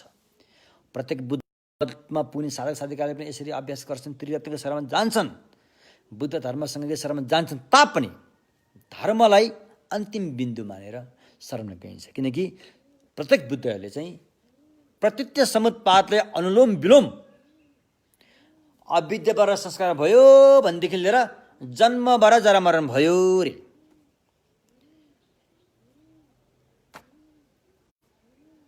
अविद्या बिना संस्कार छैन भनेदेखि लिएर यदि जन्म नहुँदो त जरा मरण पनि हुँदैन भने अनुलोम विलोमबाट बोध गर्ने उनीहरूले त्यो चाहन्छन्। प्रत्येक बुद्धहरूले त्यसलाई केन्द्रबिन्दु बनाएर शरणमा जानुहुन्छ भने बोधिसत्व महायानमा चाहिँ शरणमा त्रिरत्नकै गइन्छ, तर अन्तिम बिन्दु भनेको सम्मा सम्बुद्ध हो। सम्मा सम्बुद्धलाई चाहिँ मूल रूपमा चाहिँ मूल महत्त्व दिएर चाहिँ शरणमा गइन्छ। हो त्यो भयो। अब त्यसपछि सुरुमा शरणमा यसरी गइन्छ। अब अन्तिम शरण के हो त? श्रावक ज्ञानको अरहत्त चाहिँ अन्तिम शरण भएपछि त्यो सङ्घरत्न भयो। प्रत्येक बुद्धको अन्तिम शरण धर्म भएपछि त्यो भयो, प्रत्येक सम्पादको त्यो अनुलोम विलोमको त्यो भयो, र बुद्धिसत्वको त्यो अन्तिम शरण भनेपछि सम्मा सम्बुद्ध भयो। अब अहिले हामी बोधिसत्वको शरणमा जाने बारे बढी चर्चा गर्दैछौँ, किनभने अहिले हामी बोधिसत्वकै यानको बारेमा चर्चा गर्नुपर्ने भएकोले अब बोधिसत्वको अन्तिम शरण सम्मा सम्बुद्ध भन्नुको कारण के त? धर्म र सङ्घ अन्तिम शरण होइन भन्दाखेरि धर्म र सङ्घ अन्तिम शरण होइन। धर्म र सङ्घ चाहिँ त्यो बिन्दुमा पुगिसकेपछि त्यसलाई छोडिन्छ।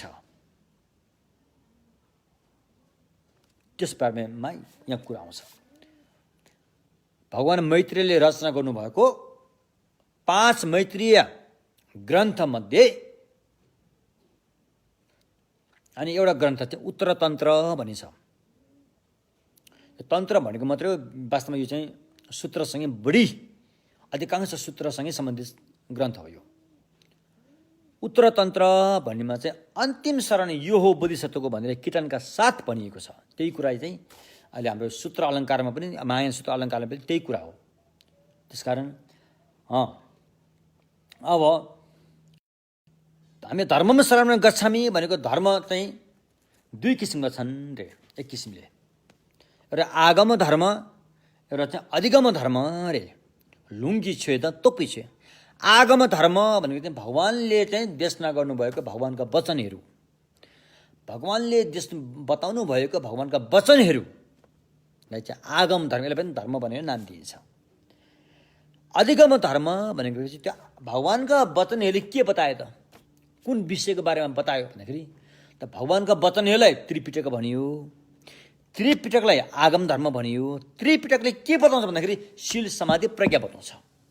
शील समाधि प्रज्ञालाई चाहिँ अधिगम धर्म भनिन्छ, बोध गरेको धर्म।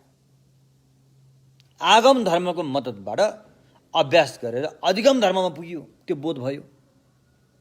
त्यो बोध हुने धर्म ज्ञानलाई चाहिँ अधिगम धर्म अरे। अब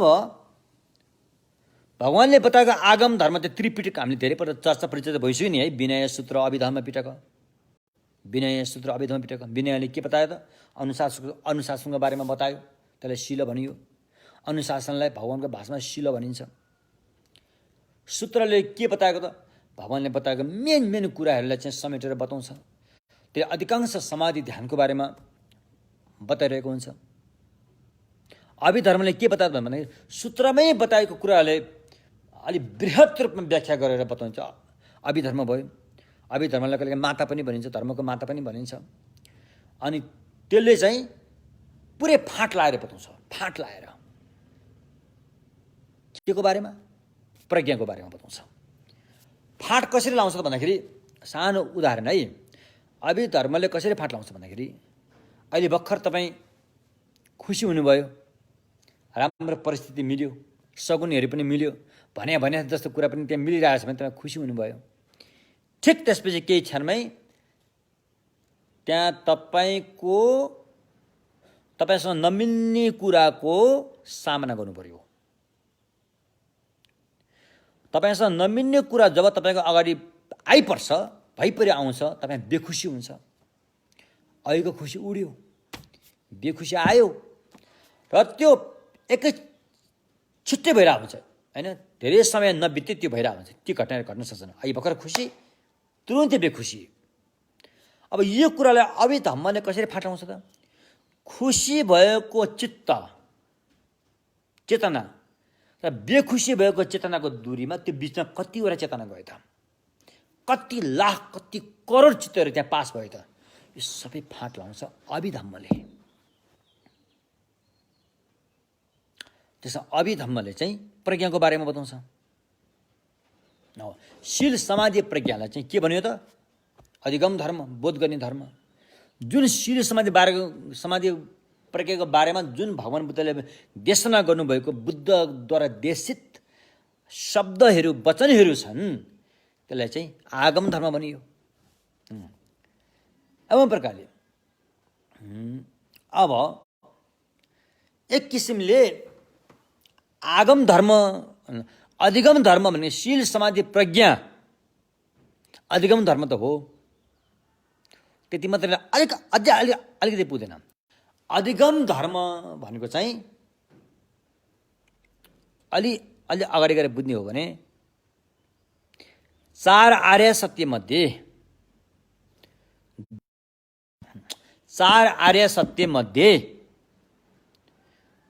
निरोध सत्य र मार्ग सत्य रे।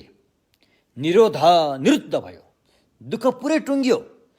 दुःख कहिले पनि फर्केर नआउने गरी टुङ्गिएको अवस्थालाई निरोध सत्य, त्यो अवस्था प्राप्त गराउने मार्गलाई मार्ग सत्य। त्यो मार्ग पनि प्रत्यक्ष रूपमा दर्शन भएको हुनुपर्छ। यतिकै मार्ग मात्रै पुग्दैन, मार्ग मात्रै भए पुग्दैन। मार्ग र मार्ग सत्यमा फरक छ। अहिले हामी सामान्य व्यक्तिहरूले गरेको साधना अभ्यासलाई चाहिँ यसलाई मार्गसँग भन्न सकिन्छ, तर मार्ग होइन।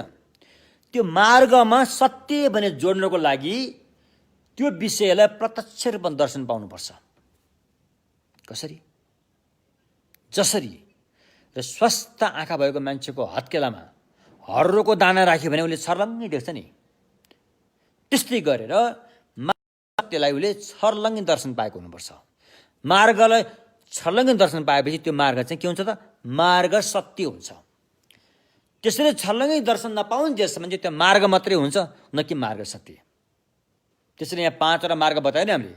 सम्भार मार्ग, प्रयोग मार्ग, दर्शन मार्ग, भावना मार्ग र अशैक्ष मार्ग भनियो। यी पाँच मार्ग मध्ये सम्भार मार्ग र प्रयोग मार्ग चाहिँ मार्ग हुन् तर सत्य होइनन्। मार्ग हुन् तर मार्ग सत्य होइनन्। मार्ग सत्य चाहिँ दर्शन मार्गबाट मात्रै सुरु हुन्छ। दर्शन मार्गबाट मार्ग पनि हो, सत्य पनि हो, मार्ग सत्य हो हैन? हो, यसरी बुझ्नु होला। त्यसकारण अब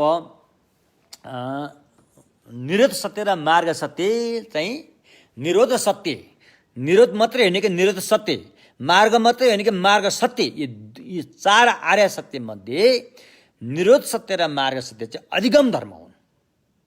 हामीले धर्मम शरणं गच्छामि भनेर शरणमा जाने धर्म चाहिँ यो दुईटा हुन्। दुःखलाई टुङ्ग्याइदिने, कहिले पनि नफर्किने गरेर टुङ्ग्याइदिने, दुःखलाई मात्रै टुङ्गिनु होइन, दुःख आउने कारण समेतलाई टुङ्ग्याइदिने, जरेदेखि उखेलिदिने र त्यसलाई टुङ्ग्याउने बाटोलाई छर्लङ्गै रूपमा दर्शन पाएर अभ्यासमा जाने, यो दुईटा चाहिँ धर्म हो। धर्मम शरणं गच्छामि भनेको धर्म चाहिँ यिनै दुईटा हुन्। दुःख निरोध सत्य र दुःख मार्ग सत्य। त्यसपछि अनि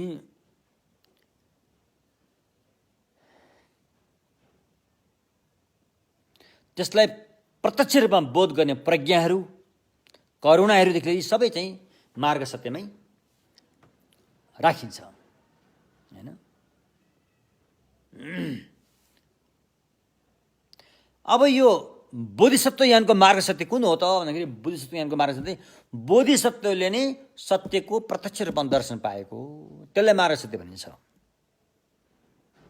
श्रावण ज्ञानको मार्ग सत्य हो। त बोधिसत्वले चाहिँ धर्ममा शरण गच्छामि भन्दाको धर्मको मार्ग सत्य चाहिँ बोधिसत्वले जब सच्चाइको प्रत्यक्ष रूपमा दर्शन पाउँदछ त्यसलाई नै मार्ग सत्य भनिन्छ। र त्यसको साथमा महाकरुणा, शीलहरू, अन्य समाधिहरू पनि मार्ग सत्यमै राखिन्छ। त्यसपछि गएर निरोध सत्य भन्ने अहिले पनि आएन। निरोध सत्य, दुःख अन्त हुने सत्य। भगवान बुद्ध बाहेक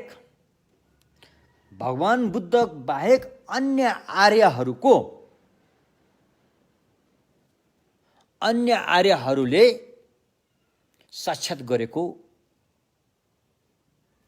निरोध सत्यलाई चाहिँ यहाँ चाहिँ निरोध सत्य भनियो, हैन? भगवान बुद्धकै निरोध सत्य चाहिँ त्यो बुद्ध नै हो। फेरि त्यो बुद्धत्व भनिन्छ त्यसलाई। त्यसकारण अन्तिमको शरण स्थान भन्ने चाहिँ बोधिसत्वहरूको मार्गमा अन्तिम शरण स्थान भन्ने चाहिँ बुद्ध नै हो। धर्म र सङ्घ अन्तिम शरण स्थान होइन अरे, किनकि तिनीहरूलाई छोड्नुपर्छ अरे। बुद्ध हुने बेलामा तिनीहरू पनि छोड्दै गइन्छ अरे, अहिलेलाई अप्नाइन्छ। तर समाजसम्म बुद्ध नै अन्तिम शरण स्थान हो अरे बोधिसत्व मार्गमा। त्यो कसरी हो त भन्दाखेरि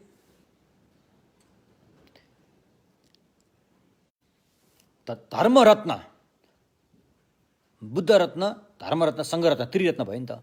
धम्मरत्न र सङ्घरत्न मध्ये धर्मरत्न चाहिँ अन्तिमको शरण स्थान होइन अरे। अन्तिममा पुग्ने बिन्दु जस्तो हाम्रो अन्तिमको बिन्दुको शरण स्थान होइन अरे, किनकि त्यसलाई त्यागिन्छ अरे। यो चाहिँ उत्तर तन्त्रमा बताएको है।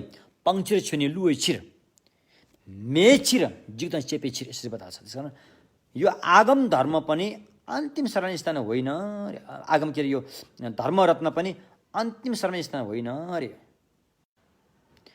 जब जब धम्म ज्ञानको बोध विकास हुँदै जान्छ तब तब तलतलको त्यहाँ छोडिँदै गइन्छ। एक क्लासबाट पास भएपछि 2 क्लासमा पुग्यो नि, फेरि 2 क्लासबाट फेरि 1 क्लासमा त बस्दैन ऊ, 1 क्लासलाई छोड्नु पर्यो। 1 क्लासमा पढेका सद्गुणहरूले छोड्दैन, क्लासलाई चाहिँ छोड्दैन, तब न ऊ 2 क्लासमा पुग्छ। 3 क्लास गरेर 10-12 क्लाससम्म पुग्दाखेरि पछाडिको छोड्दै गइन्छ, पछाडिको क्लास छोड्दै गइन्छ, अगाडि बढिँदै गइन्छ। त्यस्तै धम्म पनि साधनाबाट अभ्यास गर्दै गएपछि जब अभ्यासको विकास हुँदै जान्छ अनि पहिला त्यो छुट्दै जान्छ। सद्गुणहरू चाहिँ छुट्दैन, त्यो माथि समेटिँदै जान्छ। त्यो अवस्था चाहिँ छुट्दै जान्छ अरे। अब यो भन्नुको तात्पर्य के हो? यहाँ के भन्न खोजिरहेको त? बोधिसत्वहरूको मनमा रहेको मार्ग सत्य जुन धर्म छ त्यसलाई किन चाहिँ अन्तिम शरण गमन होइन त? किन अन्तिम शरण गमनको रूपमा मानिएन त? किन मानिएन त भन्दाखेरि अब अहिले हामीले एकदमै बोधिसत्व ज्ञानकै बारेमा कुरा गर्दैछौँ है। बोधिसत्वले साक्षात्कार रूपमा बोध गरेको मार्ग सत्य त्यो कस्तो अवस्थामा हुन्छ? त्यो बोधिसत्वसँग भएको, बोधिसत्वले बोध गरेको मार्ग सत्यको ज्ञान, बोधिसत्वले छर्लङ्गै थाहा पाउनु भएको ज्ञान जसलाई मार्ग सत्य भनिन्छ, त्यो धर्म धातुसँग अभिन्न रूपमा कायम रहिरहेको हुँदैन रे। धर्म धातु पनि के हो? वास्तविकता, वास्तविकताको चरम अवस्था। धम्म धातुसँग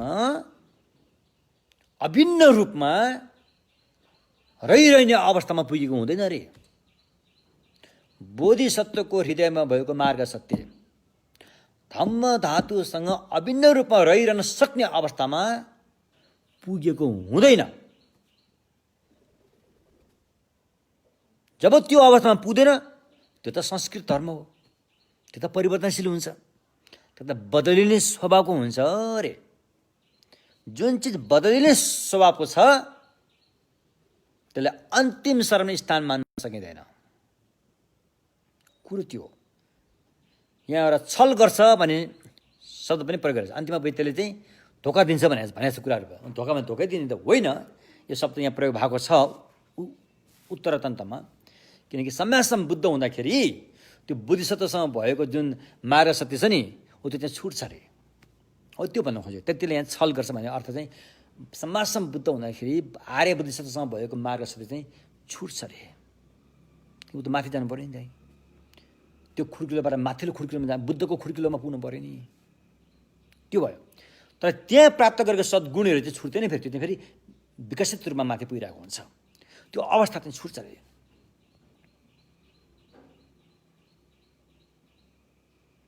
अनि बोधिसत्वसँग भएको निरोध सत्य, बोधिसत्वले प्राप्त गरेको निरोध सत्य, त्यो पनि ज्ञानसँग, बुद्धिसत्वसँग भएको ज्ञानसँग अभिन्न रूपमा रहेको अवस्थामा हुँदैन अरे। त्यो त शून्यता जस्तो मात्रै अवस्थामा रहिरहेको हुन्छ अरे। त्यसैले त्यो पनि अन्तिम शरण स्थान चाहिँ होइन अरे। हो तापनि अन्तिम बिन्दुमा पुग्ने शरण स्थान चाहिँ होइन अरे। अनि बुद्ध नै अन्तिम शरण स्थानमा किन हो त भन्दाखेरि बुद्ध बोधि ज्ञान सम्मासम बुद्धको बोधि ज्ञान प्राप्त गरिसकेपछि बुद्धसँग भएको ज्ञान र धम्म धातु चाहिँ अभिन्न रूपमा हरदम कायम रहेको हुन्छ अरे। अब हेर्नुहोस् है यहाँ कुरो भनेको तात्पर्य, बुद्ध भन्ने व्यक्ति चाहे त्यो उठोस्, चाहे बसोस्, चाहे हिँडोस्, चाहे खाना खाओस्, चाहे जुनै पनि अवस्थामा ऊ ध्यानमा रहिरहन सक्छ अरे। हरदम उसलाई समाधि ध्यानमै रहिरहेको हुन्छ अरे। हिँड्दा हिँड्दै पनि ऊ ध्यान गर्न सक्छ, बोल्दा बोल्दै पनि ध्यान गरिरहेको हुन्छ, बस्दा बस्दै पनि ध्यान गरिरहेको हुन्छ। उहाँ ध्यानबाट अलग्गै हुँदैन। त्यसो भएकोले अन्तिम शरण बिन्दु भनेको चाहिँ बुद्ध नि हो भनेर बुद्धिसत्वले यसरी मान्नुहुन्छ। र अन्य आर्यहरू, आर्य बुद्धिसत्वदेखि लिएर अन्य आर्य अरहत, आर्य सोतापन्नसम्म अन्य आर्यहरूको चित्तको अवस्था चाहिँ बुद्धको जस्तो ज्ञान र धम्म धातु अभिन्न रूपमा रहन सक्ने क्षमता पाएको हुँदैन। कहिलेकाहीँ ध्यान गर्दाखेरि रहे जस्तो हुन्छ, फेरि ध्यानबाट जागिसकेपछि अर्कै माहौल हुन्छ त्यहाँ। यो अभिन्न रूपमा रहनलाई उहाँहरू तोकेरै ध्यानमा बस्नुपर्ने हुन्छ, अनि मात्रै रहन सक्छ। त्यो ध्यानबाट जागेको अवस्था के अरे पोस्ट मेडिटेसन भन्छ नि, त्यो अवस्थामा चाहिँ बुद्धको जस्तो अवस्था हुँदैन। बुद्ध चाहिँ चाहे त्यो एकुपुस ध्यानको अवस्थामा होस्, चाहे पोस्ट मेडिटेसन ध्यानबाट जागेको अवस्थामा किन नहोस्, हरदम, हर पल, हर मुहूर्त, हर क्षण ध्यानमा कायम रहन सक्ने अवस्थामा पुगेको हुन्छ। त्यसरी अन्तिम शरण बिन्दु भनेको बुद्धिसत्व ज्ञानमा चाहिँ सम्मा सम्बुद्ध हो भनेर यसरी बतायो। हस् त यति भन्दै अब आजको प्रवचनमा यहाँ टुङ्ग्याउँछु। अनि एउटा सूचना, हामीले हिजो यो प्रतीत सम्बन्धको बारेमा केही चर्चाहरू गऱ्यौँ। यो चाहिँ कर्म निर्देशन सूत्र भन्ने छ, भगवान बुद्धको वचन हो। त्यो सूत्र चाहिँ हाम्रो केही धर्ममित्रहरूले हामी सबै मिलेर सहयोग गर्छु, यो किताब चाहिँ नेपाली भाषामा उद्घाटन गरिदियो हुन्थ्यो, हामी पनि पढ्न पाए हुन्थ्यो भन्ने चासो पनि उहाँहरूले गर्नुभएको मैले पाएँ। त्यसकारण यदि सबैको यो रुचि छ, यदि त्यो कर्म निर्देशन सूत्रलाई आफूले बुझ्ने भाषामा तपाईँहरू चाहनुहुन्छ भने, तपाईँहरू यो किताबलाई निकाल्न चाहनुहुन्छ भने हामी कोसिस गरिदिन्छौँ। यसलाई उद्घाटन गर्ने कामहरू हामी गरिदिउँला हैन। तर मैले जति पनि यो किताबहरू उद्धार गरेको छु, यो मैले चाहिँ भोलिन्टियरको हिसाबले गरेको छु। हामीले कुनै पनि आफ्नो एउटा आय स्रोत यसबाट केही पैसा आउला भन्ने हिसाबले हामी गरेका छैनौँ। यहाँबाट के 2 पैसा आउँछ त्यसो फेरि किताबमै छापिन्छ। धमङबाट जे 2 पैसा आएको छ त्यो हामी 1 पैसा खान, हामी सबै मेरा चाहिँ धम्ममित्र अहिले 84 वर्ष पुगिसक्नु भयो गुइसराज मानन्धर, म, उहाँको परिवार, हाम्रा टिमहरू, हामी सबैले 1 पैसा पनि खाएर गरेको होइन। यो चाहिँ मात्र हामीले चाहिँ, हुन त यो भनिदिन जरुरी छैन, त्यही पनि कतिलाई अब हुन्छ नि आउन सक्छ मनमा, मात्र हामीले चाहिँ भोलिन्टियरको हिसाबले काम गरेका हौँ हैन। त्यसकारण अब यो किताबहरू लेख्ने उठाउने काम चाहिँ हामीले भोलिन्टियरको हिसाबले गरिदिन्छु, लेख्ने काम। तर छापेर यसलाई छाप्नलाई चाहिँ पैसा चाहिन्छ, त्यसलाई प्रिन्ट गर्नु पऱ्यो, टाइपिस्टले दिनुपर्छ, सबै काम मलाई त आउँदैन, त्यो प्राविधिक कामहरू मलाई त्यति आउँदैन। त्यसकारण त्यो छाप्ने कामहरू, टाइप गर्ने कामहरू, अनि सबभन्दा बढी खर्च चाहिँ पेपरमा हुन्छ, त्यसकारण त्यो पुस्तक मेरो कालमा जहाँसम्म लाग्छ त्यो पुस्तक यहीँ छ, यही पुस्तक हो, यो पुस्तक हो। त्यसकारण यदि यो पुस्तक चाहिँ नेपाली भाषामा निकाल्ने हो अनि हजुरहरू सबैको चासो छ भनेदेखि ठिक छ, हामी कोसिस गरौँला। अहिले यो लकडाउनको जुन बन्द हुनेलाई सदुपयोग गरेर हामी कोसिस गर्छौँ, थोरै गरेर अनुवाद गर्ने कोसिस गर्नु। यो धेरै राम्रो कुराहरू छ यसमा, कर्मसँग सम्बन्धित कुराहरू एकदम राम्रो छ। भगवानको वचन ज्ञान बुझ्नलाई मलाई पुरै विश्वास छ यो पुस्तकले चाहिँ हामीलाई चाहिँ मद्दत दिनेछ, सहयोग दिनेछ भन्ने मलाई पुरै विश्वास छ। हस् त, यति भन्दै आजको प्रवचन यहाँ टुङ्ग्याउँछु। र हामीले अध्यापन गरेको जति पनि पुण्य प्राप्त गरेका छौँ यस पुण्यबाट विशेष गरेर, अनि अहिले हाम्रा एकजना सानो बाबु, उहाँहरू अहिले सिलगढीमा हुनुहुन्छ, उहाँको चाहिँ ठुलो चोट लागेको छ, कान मोटरभित्र बसेको अरे, मोटरबाट तान्दाखेरि चाहिँ कानमा सुन लागेर, सुन चाहिँ मोटरको ढोकामा अड्केर तान्दाखेरि सुन कान समेत च्यातिर आएछ, अनि उसको चाहिँ आज अपरेसन छ अरे। अनि त्यो सानो बाबु मेरो ख्यालमा 2 वर्ष 3 वर्ष हो। त्यो बच्चाको शीघ्र स्वास्थ्य लाभ होस्, उसको अपरेसन चाहिँ सफल होस् भनेर हामी पुण्य परिणाम गरिदिन्छौँ। त्यो बाबुको नाम चाहिँ सम्राट हो। सोनम दिए थम्जे शिव थम्ने डाना भम्जे ने केगा नाचे बलों ठुपा सिपे छोले डोनम डोलवरा शो सरी नमे